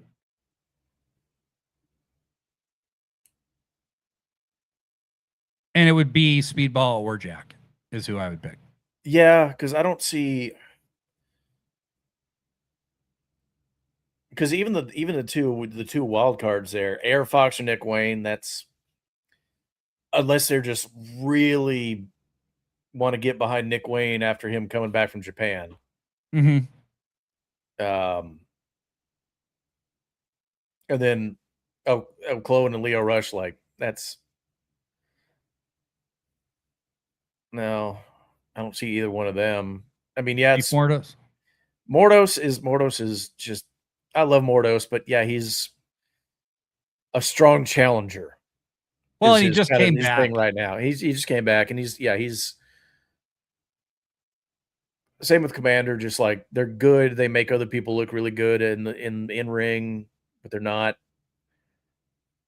built to be contenders right now. Right. So Beef Mordos brings up that Speedball is the hometown boy. He's from Montreal, so that could be a giveaway too. Yeah, that's true. And Speedball's been really selfless. He's taken how many losses? Like so many. You got a good point. You're selling me on the Speedball thing right now. Mm-hmm. And he's beat Kyle Fletcher too. So he beat him in the C2. So there's a story you can tell there that I think would be kind of interesting. Well, and then that puts Speedball against Kyle, who's in the DCF with Okada, Kevin Knight. Yes. So and my thought is that at All In, the plan is Fletcher versus Okada versus Takeshita. Yeah. For the international title. So I think that's what the ultimate goal is. But maybe it's just a triple threat and there is no title involved by that point, because on Dynamite this week, Okada cost Kyle the win by hitting him with the Rainmaker, right? Mm-hmm. So is this theme of Okada costing Kyle matches going to play into this?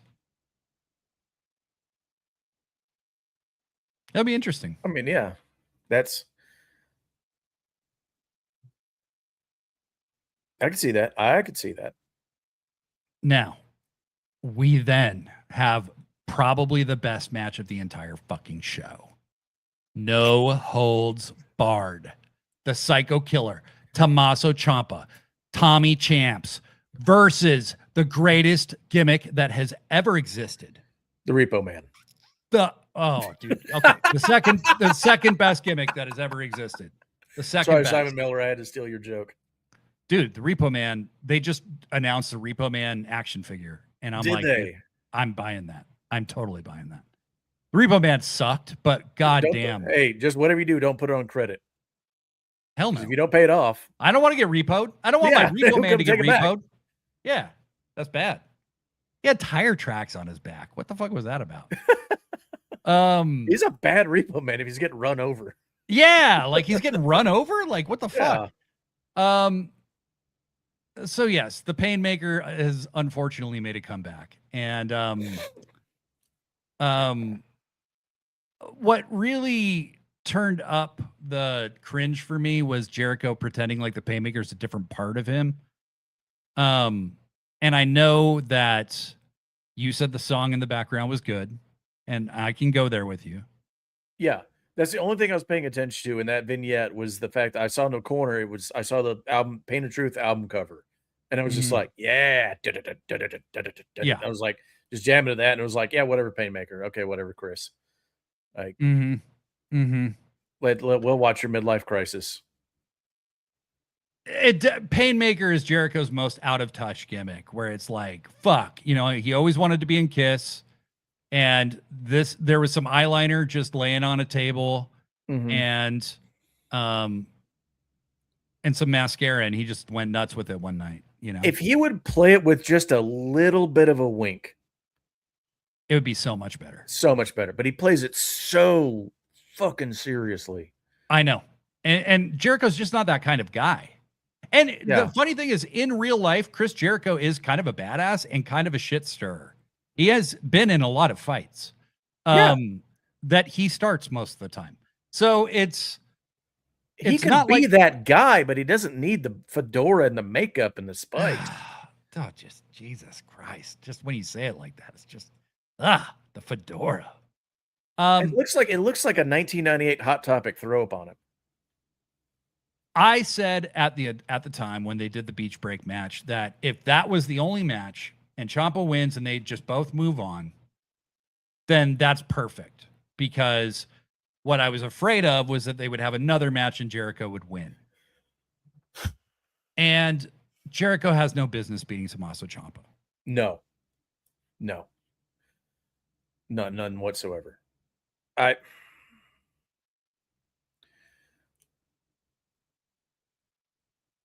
I need the Psycho Killer to put down the Painmaker once and for all. Hell yeah. That needs to be the story of this match. Hey, Antoine has given the Painmaker some love. Hey, now it was great in New Japan. I'm trying to give it some love. I think he will put his all into it. I just remember it fondly with Naito. It was Naito, and obviously Painmaker came from Rainmaker, when he had the match with Okada. Yeah. You're the Rainmaker? Well, I'm the Painmaker. Yeah, exactly. Larry Line says he wanted to be in Kiss and he wanted to be in slasher movies. Like, this is his version of Warriors comic book. Oh, man. Oh! Look. Oh! I just felt bad for the guy. It's not that bad. It's bad. It's bad. It's not that bad. Woo! That was some hot fire. Jeez, Larry. Good Lord. I feel like I'm playing Fallout. Just, am I near enough to that explosion? That nuke went off? Like, yeah. Jesus, man. Always never with two comments. Well, hold on. He unironically liked Repo Man. And fair enough. I liked Hacksaw, so teach their own. Always never Painmaker is what a 50-plus-year-old guy thinks is cool. Yeah, exactly. Blair Line says, like someone is placating him backstage going, oh, wow, Chris, I think this Painmaker's got legs. We should get comics and video games out of this. No, Chris, I think the voice is really cool. Young people are really going to like this. It's probably his wife. Probably it's either his wife or somehow like Brett Gurwitz is in his ear. Oh God. New chatter, OJ4Yalik121. Sorry, I totally butchered your name. AEW London soon, lads. Hell yeah. We're stoked. We're fucking stoked. Yay, right. It's in London again, and it's not in Texas this year. Good for you. Yeah, you were at the all-time greatest pay-per-view I've ever seen last year. So God, it was so great. Okay, so I got Ciampa in this one. I don't have a lot of confidence behind it, but I need him to do it. It's got to happen. Congratulations for securing a ticket, sir. Nice. Enjoy. Blurry Line. I mean, his wife's personality would lead me to believe she thinks the Painmaker is very cool. If only the Painmaker had been there on January 6th. A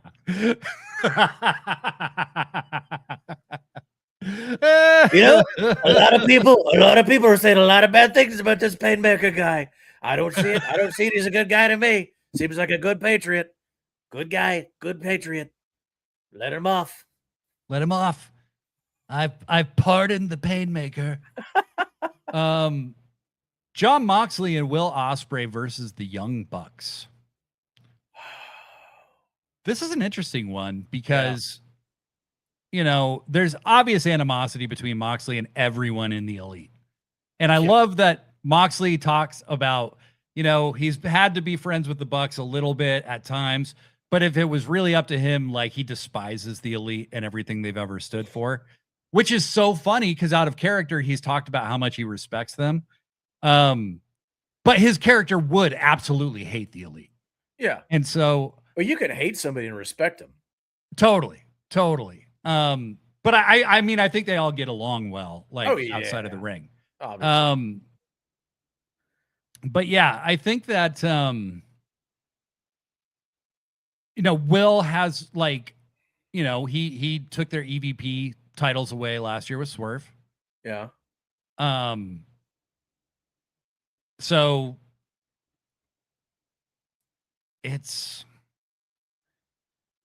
I think the Young Bucks have to win. I think they've got to win, and I think the win has to do something to put a little friction between Moxley and Ospreay. Yeah, to insert a little bit more doubt and move that story along a little bit. Yeah, because they've got really buddy and really hey, it seems like they're getting really tight now.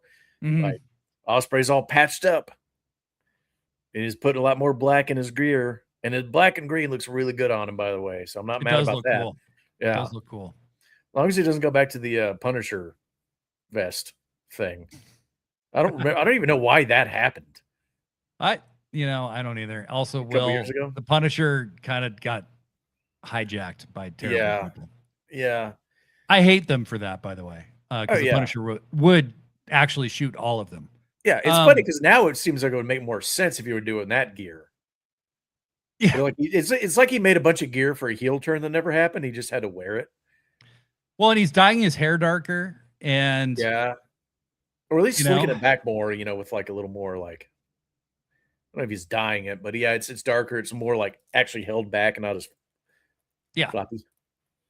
He doesn't have the janglies going on the way he used to. Hey,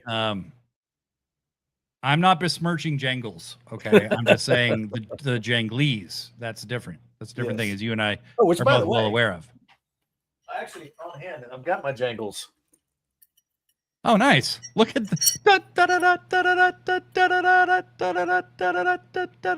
yeah. These are my medals for fundraising for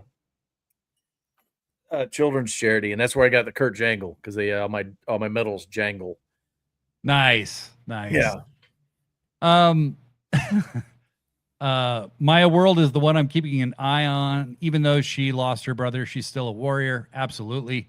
Blurry Line says, I heard the Capitol Police saw the Painmaker and just decided to let everyone in out of fear and respect. They parted the blue sea for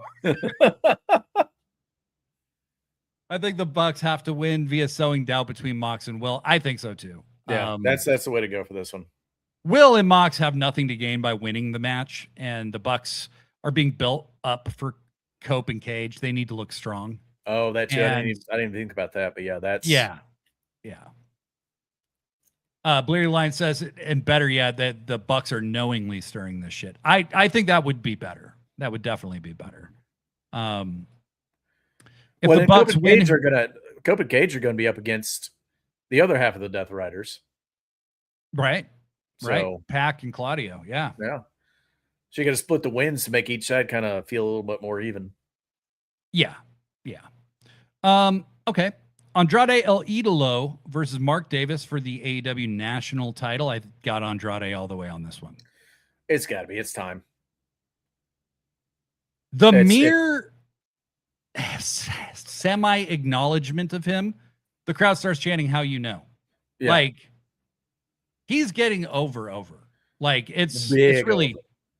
It's like for real over. Like, he's winning this match. I really over. Yeah. He's over. Yeah, he's got to win this. It's time to get some gold. Well, silver, but gold around his waist. Yeah, I think so. And I think he can elevate that title too. He'd be a great national champion, especially if he's a touring champion, like this title's supposed to be about. Yeah. Have him defend that in New Japan and CMLL and yeah. Blurry Line says, respect to Davis for having a really, really good short title reign, like supremely respectable, and he made the most of his opportunities. Totally agree. Davis has shown out since he's been back. Huge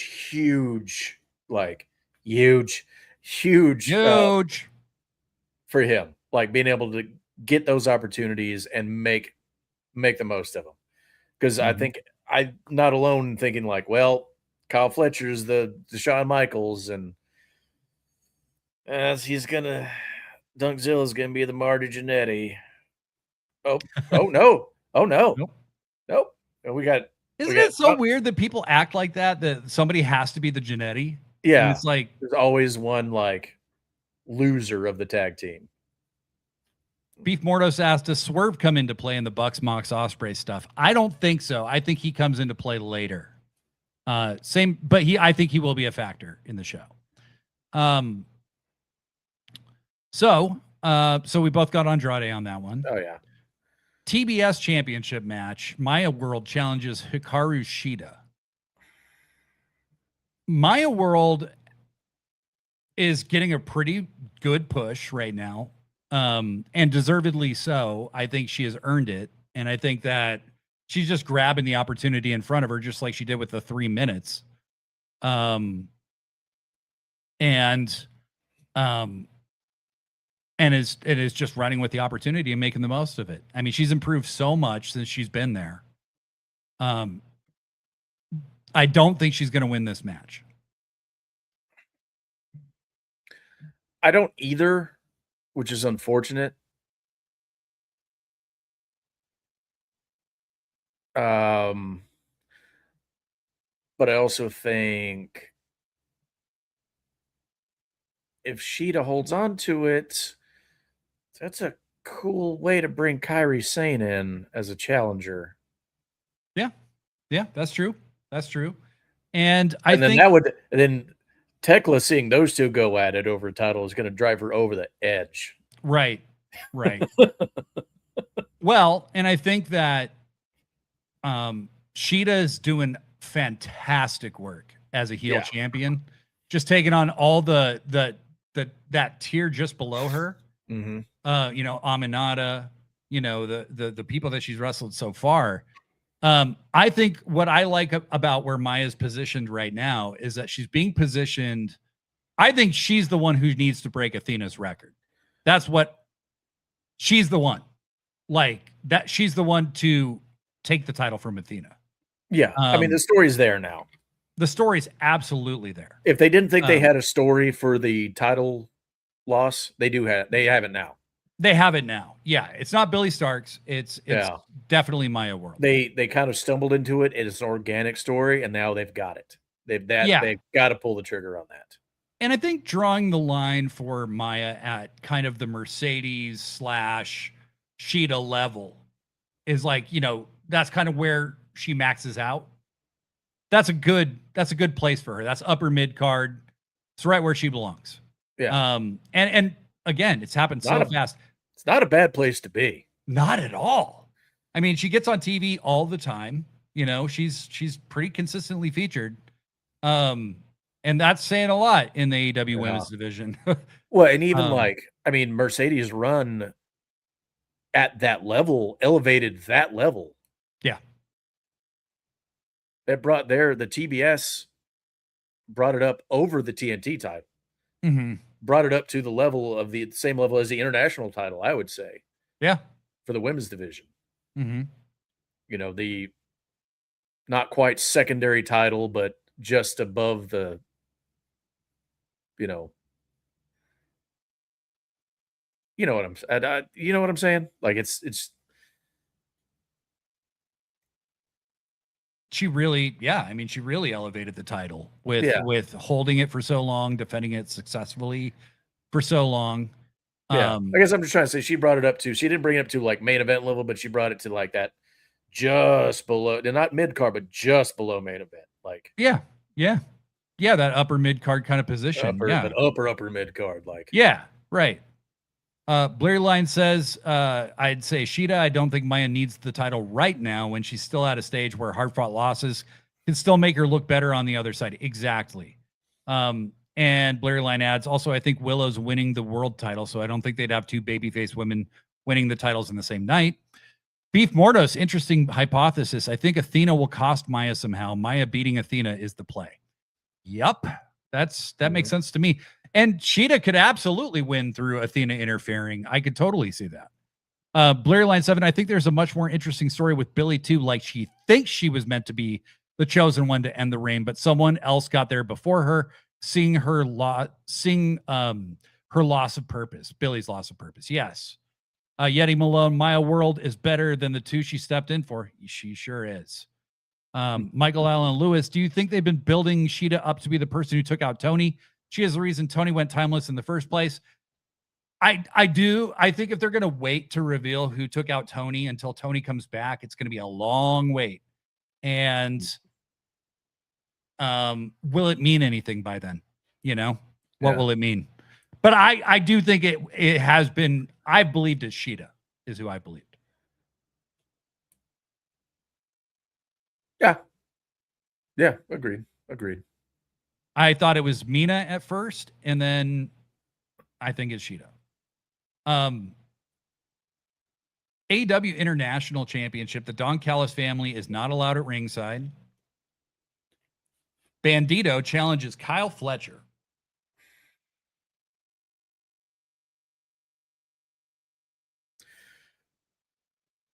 We want it to be Bandido. I want it to be Bandido. We want it to be Bandido. Rationally, I have to pick Fletcher, though. He's not a guy. Kyle Fletcher's not a guy you give quick reigns to. No. He's not a belt flipper. No, I could you let him hold it for a good minute, because he's not gonna have like 2-year-long reigns with a belt, but he's also not gonna do a Darby and do 10 defenses in a month. Right. Right. So it's just not ready yet. I think Bandido being the ROH men's champion makes it kind of impossible for me to believe that he could be the international champion too. But putting Bandido's at that point where the crowd has seen him enough where high profile losses aren't benefiting him as much anymore. And he's lost every match he's had in a singles match in AEW so far this year, I think. I think he just doesn't win. I think the reason Bandido is still ROH champion is because Tony wants to keep that title on him to keep him looking legitimate, because he needs him to take losses in higher profile matches for AEW programming. I just think and it's going to be, you're getting to the point of diminishing returns with that, though. Right. Because he lost to Andrade. Mm-hmm. He lost to and these are pay-per-view matches. He lost to Andrade. He lost to Swerve. He lost to, who did he lose to last month? I don't even remember anymore. A Forbidden Door. But it's a lot of they're great matches. They're fantastic matches. Oh, he lost to Moxley. No. Fantastic matches, but Bandido you need to preserve his aura, and I think you're really walking a line. Like, if you're serious about Ring of Honor and making those belts mean something, you shouldn't have the champion losing on TV like this all the time. No, not at all. Not at all. That's why I say diminishing returns. You're diminishing returns on Bandido as a credible challenger, but it's also like diminishing returns on the prestige of the belt he's holding. Mm-hmm. Right. Yeah, it's both. You're right. Yeah, I have to pick Kyle Fletcher, but I think there's a thin line of hope that I have, because Fletcher specifically let Kevin Knight goad him into making this nobody's allowed at ringside. I don't need the family to have my back. I don't need the family to have my back. I can do this on my own. So for this next match I'm about to have, no one's going to be allowed at ringside, and nobody's going to be allowed at ringside and that nobody being allowed at ringside feels significant to me. Yeah, I mean, they don't do that for nothing. There's right. It feels like it was kind of just, they slid this in there, but it wasn't nothing. I mean, because Fletcher went so far out of his way to make that point specifically. Yeah, I just don't know where they. Because I know Tony Khan loves Bandido. Like, he's a huge Bandido fan. I mean, when MJF beat Bandido in January, he said, I know you're going to be a world champion in AEW. Mm-hmm. I think Tony sees that for Bandido. But he's just kind of in a spot right now where, like, he could be Brody King, where he's just not wrestling. You know what I mean? Mm-hmm. But instead, he's wrestling and losing a lot.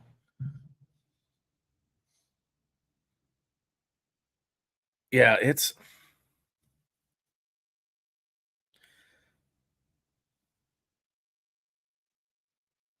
even with the stipulation being what it is, I don't know. It's hard for me to see Kyle losing that title so quick. Yeah, no, I get it. That's the main hang-up I have. Like, other than that, it seems like a lot of like, oh, well, the family's not there. Like, obviously, that's going to put put Bandido in a home court advantage, and he can take it, whatever he's got to do. But it's just so quick. I don't know. But then, like, I could see though, no DCF allowed at ringside, but they do show up, and they end up costing it Fletcher the title. It could cost him, or just gets a disqualification and it goes null. Mm-hmm. So nobody loses, quote unquote, loses. Yeah. But that's too McMahon. It is McMahon-y. I mean, Tony doesn't usually do things that way, but it did seem like they're trying to build a lot of tension between Fletcher and Okada. So that could be another way to do it. Now, the Okada of it all, if Okada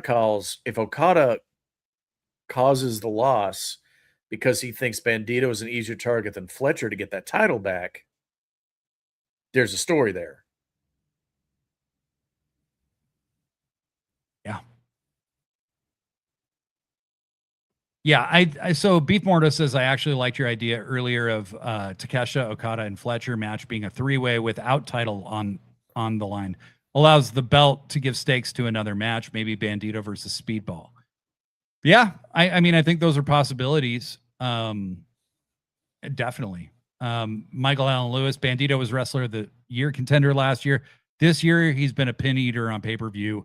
Any world champ shouldn't be eating this many pins on pay-per-view. MJF, Swerve, Moxley, now Fletcher. Granted, MJF's was on TV. Yeah, no, I mean, I agree with you. I think Bandido's been made to fill a certain role, but we're at the risk of overusing him for that role now. Yeah. There's other people who can do it too. Yeah. Well, and I got to ask, like, I mean, he's eating all these pins. How many grams of protein are in a pin? Because boys look jacked. I mean, when was the last time you saw Jon Moxley get press slammed? Right? He press slammed Jon Moxley. Yeah. And Mox let him do it. Like, that's an accomplishment unto itself, because much bigger men have been in the ring with Jon Moxley and not press slammed him. Yeah. He's like 6'4". Bandido's like 5'10". Yeah. And he press slammed Jon Moxley. Just unbelievable. Yeah. Unbelievable. Blair Line, Andy's the world champion. Yeah, exactly. He's the ROH men's world champion. And it doesn't help. Yeah. Having him lose to your secondary champions in AEW really doesn't help the ROH title. So I'm picking Fletcher by percentage, but I would, I think I agree with Blair. I just kind of wish they hadn't booked this one. Yeah, that's yeah, I'm with you on that. It is, and it's another one of those matches I feel like it's like, oh shit, we got to have a match for this pay-per-view. Yep. This one feels very random. It feels very like we need to make sure we got a mid-show banger to bring everybody back up. Mm-hmm. And they were just like, well, and look, this could be the match of the night. Very easily. It's just this. Maybe they didn't need to do it with stakes involved. Yeah, right. It could have been an eliminator match or something. Mm-hmm. So next we got the AEW Men's Tag Team Championship: Claudio Castagnoli and Pac versus Cope and Cage. I don't think there's any fucking way it's anything less than Cope and Cage. Yeah, no, that's because Pac and Claudio have gotten the better of them in the backstage beatdowns. Yeah, So the math is already there. And also it's Cope and Cage they got more title defenses to do. Also, props to Pac for changing up his style. His out of the ring wear. He had his sweatpants pulled up to his tits, pretty much with his shirt tucked in on Dynamite. I thought it was a great look for him, but him and Claudio were dressed the same. Pac looks like the most jacked mall walker you've ever seen at 9 a.m. Yeah. So yeah, Blair Line pretty much calls this one the way I see it. Cope and Cage aren't losing until they can face the Bucks, who are becoming number one contenders off beating Mox and Will. Yes.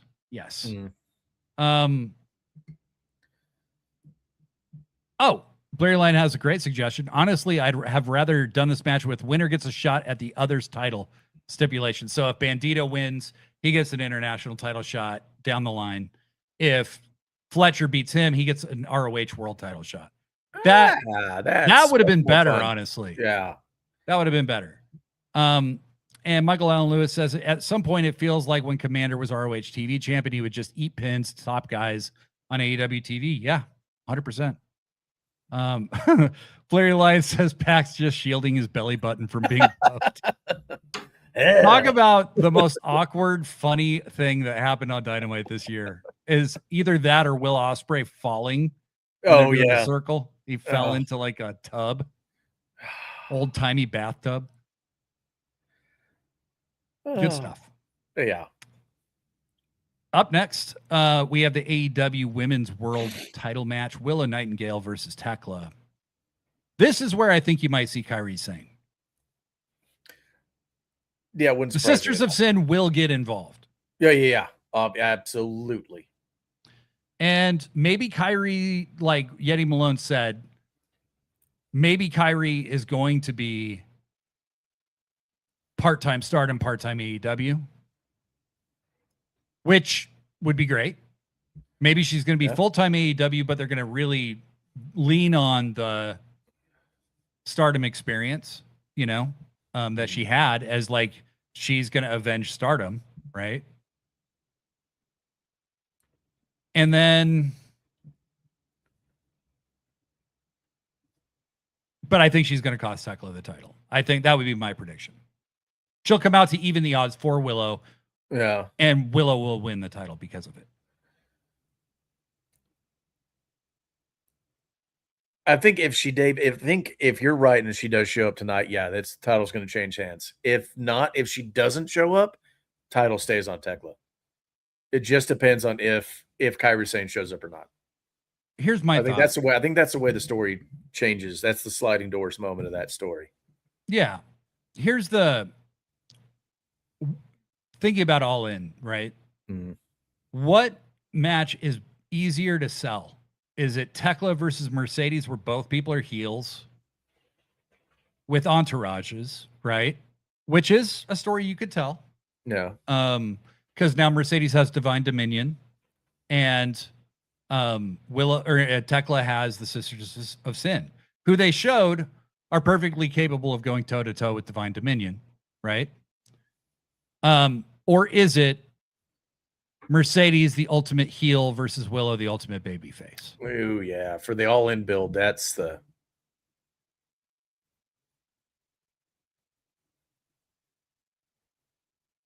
Yeah, you sold me on that. That's the money match.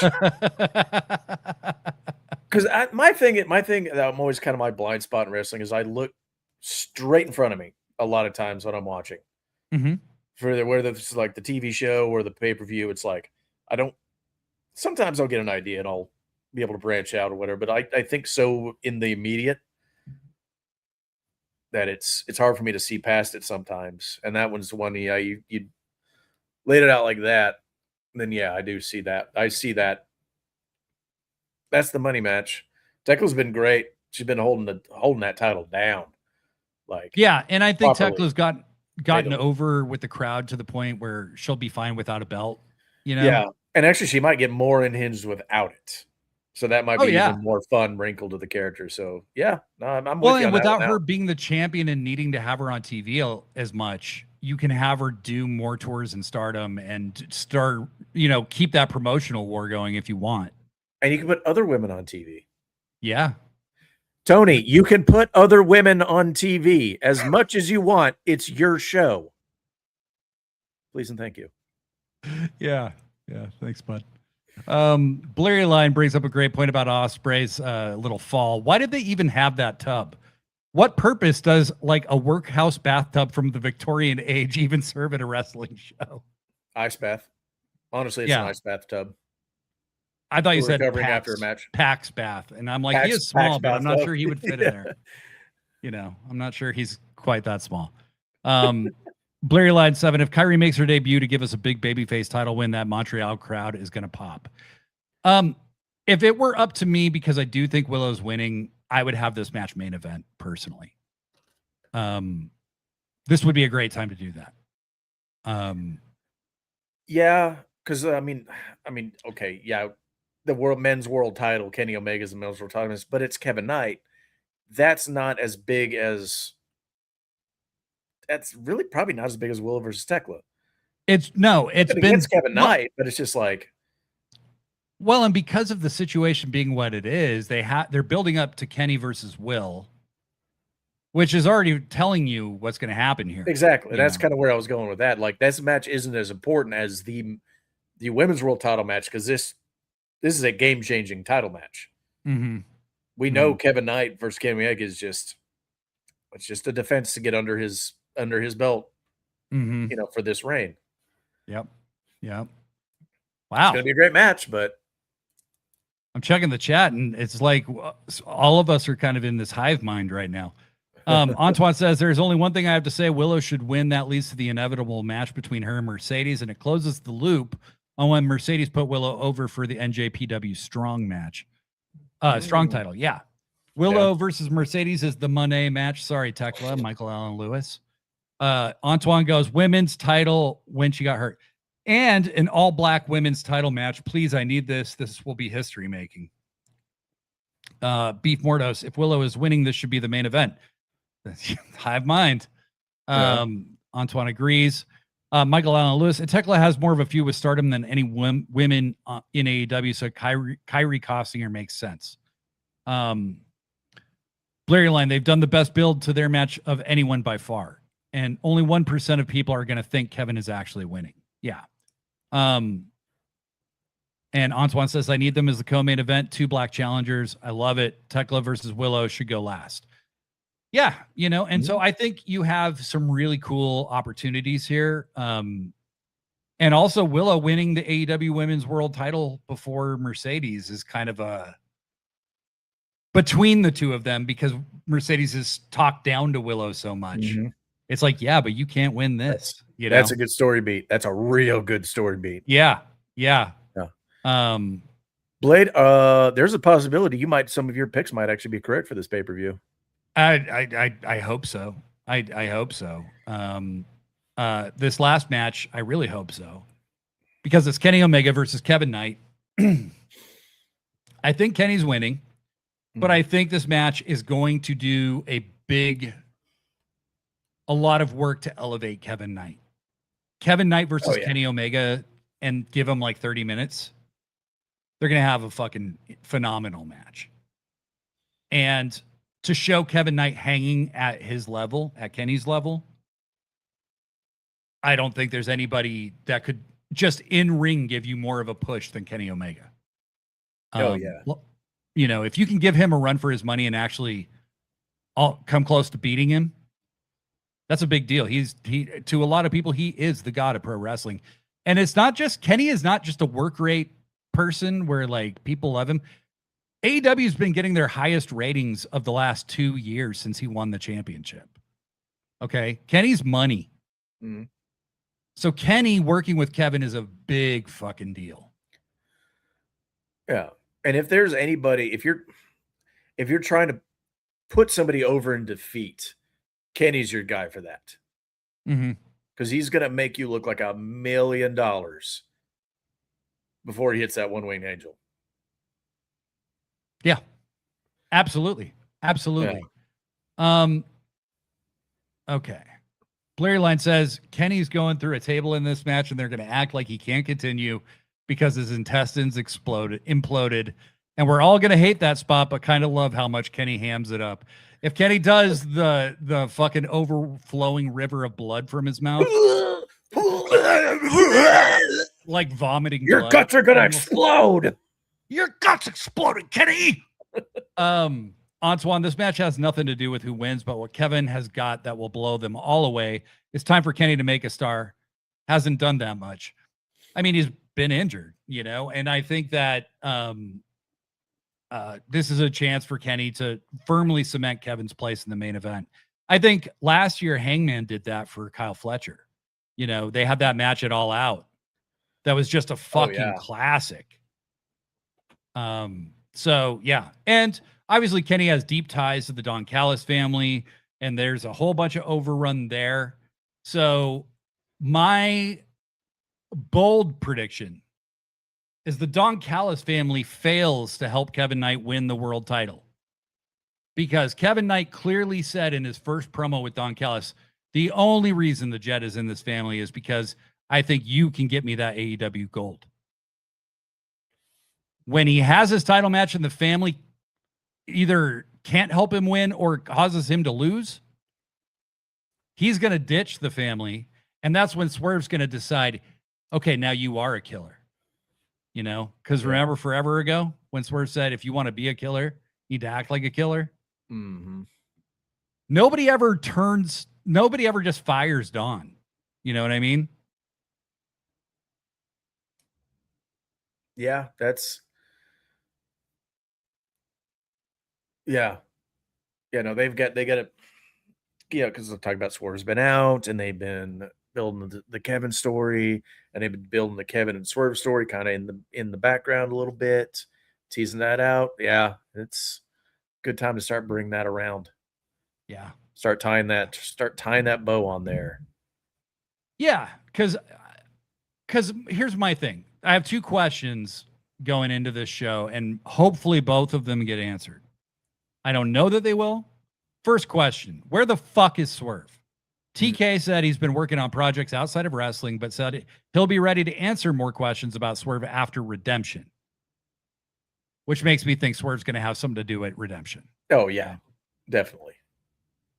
Second question: where the fuck is Hangman? Comes out, gives a promo 2 weeks ago. I haven't heard from him since.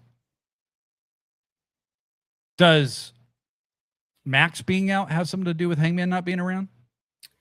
Could be.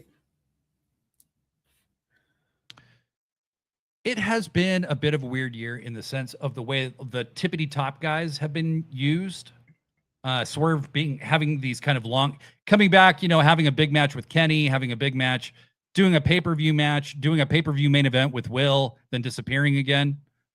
It's been a little weird, a little stilted in that regard. And when Swerve and Will wrestled, I was like, this guy has to be on television every single week. Every single week. Swerve. Yeah. No, fully agreed. It's weird. It's weird in two ways. That you got your mainline talent, and you're just like, they're here and they're gone. They're here, they're gone. You let them off, have all these big breaks from them. But it's also, they've done a pretty good job of cycling people up into those spots. They have. I think with Swerve, it's just been weird because it felt like when he returned, it was like a big deal for a minute. And then he turned heel on Kenny, and then he just disappeared. Yeah. After he lost. Yeah, that seemed like a momentum killer. Or like they needed to kill his momentum for some reason. He was going to be gone doing something, and they had to write him off for a while. Yeah. But he came back kind of making these very pointed promos, and then that all changed. It just, I don't know what's happening with Swerve right now, and I don't like that feeling because he's too important to AEW to not kind of know what he's up to, not know what his motives are right now, Yeah. Yeah. I will give them credit for if they don't have a thing for him, not forcing him to be in something. Yeah. I mean, it's better than just having them tut and do nothing. Yeah. Yeah. Just like, well, we got you. You're one of our top stars. We're gonna have you on TV. Just here's a mic. Go do something, or have a match. Here's, I don't know, Blake Christian. Just go have a match with him. I think Swerve and Kevin Knight coming together after this show would be a really good outcome. Yeah. That would move Kevin Knight into the main event legit. And Tony Khan said on the media call yesterday, Kevin Knight will be one of the biggest stars in AEW going forward. So he is the guy they've strapped the rocket to. No doubt. I feel so lucky that I got to see him tag with Kushida against the Bollywood Boys. That's a wild match at a Defy show 2-3 years ago. Like, unbelievable. And now he's like wrestling for the world title against my all-time favorite wrestler. Like, crazy. Last few chats here. Yeti Malone says, always bet the opposite of Blade's picks. You'll end up making money even if he gets one or two correct. Yeah, that's true. Tino Ibarra. Hold on. We've got a lot of the same picks. We do. So, and some of my picks are usually pretty good. So, yeah, there's a chance Blade's right on some things. Yes. If only because I'm right about some things. Tino Ibarra is with us. What's up, buddy? Blurry Line 7. The story of this match needs to be that Kevin creates a weakness in Kenny that will turn into a moral dilemma for Will on whether he should exploit it or not. In the same way, Kenny will have the dilemma over Will's neck. Ooh, that's good stuff. That's good stuff, Larry. God damn, you should be writing this. That is next level thinking. Yeah, next level. I heard that. That was good. That was a little dad joke there from the Hacksaw Jim Duggan loving angle. The hack daddy. Yeah. Tito Ibarra. Hack daddy. Tito Ibarra. How long does a vasectomy take to heal? I mean, did he get it right before the promo? I don't know. Like the day of the promo? Like, Jesus, he wasn't limping. Antoine, don't you think the schedule gives them time to not get burned out on by us? Yes. I think that rotating is a good thing. I just think for Swerve, the problem was there was no obvious, like, oh, that's going to take a while for him to recover from, or he's going to have to go off and have a think the way Hangman did. You know, with Hangman, him being gone made sense. Yeah. With Swerve, there was no real storyline purpose for any of it. You know, it was just like he lost a big match and he left for a long period of time, you know. Antoine continues. He's so active on social media right now. I can't wait to see what the wrestling aspect will bring. My man is coming back on fire. What that is, I don't know. It's going to be great. Hopefully he is Will Ospreay's world title nemesis. That's what I hope. Kevin Knight, you know, Hangman, MJF obviously is going to be back at some point. I think MJF's going to have a match probably with Hangman at All In. Maybe he's taking time and we're finally going to get the Pressure One sneakers released. Dude. Because the mock-up of those sneakers, I wanted those. I'm not a big I wanted the mocked-up sneakers. I liked those a lot. Those Pressure Ones looked great. But also, he was wearing them in ring and he stopped. He's wearing boots now. I know. So and I'm glad he's wearing boots. Don't twist your ankle or something, you know? Well, yeah. But I wanted those so bad. He was world champion 2 years ago. Yeah. For 3 months. Like, we need to get the belt back on Swerve. Yeah. Blurry Line says Kevin feels like a mobster, but not a made man yet. That's a great way to put it. I think after this match, that's where I expect to see that. Swerve is the guy who can make him a made man. And then Tino says, yeah, I wouldn't be surprised if Swerve was in album mode and that's where he went. Yeah, maybe. Okay. Well, Jangle, you have something going on currently. Will you tell the people a little bit about it? I will drop the link in the chat. Oh, yeah. So it's coming up in August, and this is when I usually start doing this. Every year, I raise money for a charity called Extra Life. Charity, we raise money for Children's Miracle Network hospitals.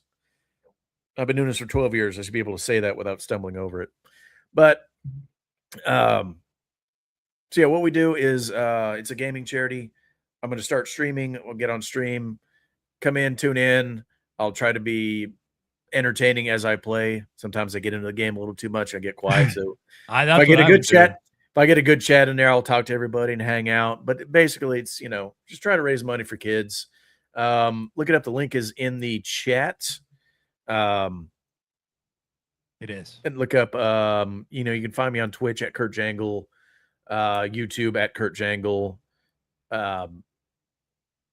Get a 2001 turquoise blue clamshell iMac. Open Netscape Navigator, type in Kurt Jangle and Netscape Navigator, and you can find me that way. It's the only way currently. It's the only way. It's modern technology hasn't caught up with me yet. I'm trying to hide in the past. But yeah, check the link in the chat for the direct link for the donations. Keep up with me on Threads at Kurt Jangle. I'll be posting about when I do the streams there, and where you can watch them. That's my only plug, because I'm not doing my show right now. I'm just doing I'm doing guest spots and voiceover work. If you need voiceover work, hit me up at all the places I just talked about at Kurt Jangle. Well, the only adult on the internet himself, Kurt Jangle. Thank you so much for being here. Thank you. Always a pleasure. We will have you back very soon, and wish you well in raising funds. But support Kurt Jangle if you can. I want you all to remember that Jobber Underground is right around the corner. Steve and Stella are coming your way, and we have a website that's going to come out soon. You can follow us on Threads, Instagram, YouTube, and Blue Sky right now. Just Jobber Underground is our username on every social media network. So make sure to give us a follow there. We are those accounts are like zombie accounts right now. So you'll see the little profile picture there. Make sure to give us a follow and stay tuned, because there's going to be a lot more coming about it very soon. But until next time, I'm Blade Daly. And I'm Kurt Jangle. Pro wrestling forever. All right, everybody. Thank you so much. Antoine's saying the link says it's outdated. I just checked it. It looked good for me. Okay. Interesting. Yeah, you can probably search on the extra life site anyway. Okay. But y'all know me. I'll be posting this shit all over Threads when I start doing the streams. Yeah. Okay. So make sure to support Kurt. Kurt, dude, I always have a blast hanging with you and talking with you about stuff. So okay, I gotta go mix this shit. All right. So love y'all. Thank you so much. I'm excited for Redemption. We'll be back on Monday. I'm gonna be with Pippin and Shane G from Ethos Media Network, and we are going to be reviewing Redemption. Just getting Texans all in your feeds. Yeah, I got Texans all over the place. Yeah. I'll see you all on Monday. Take care. All right. Y'all be good. Bye. Bye. Kurt, don't go anywhere. Okay. Hold on. And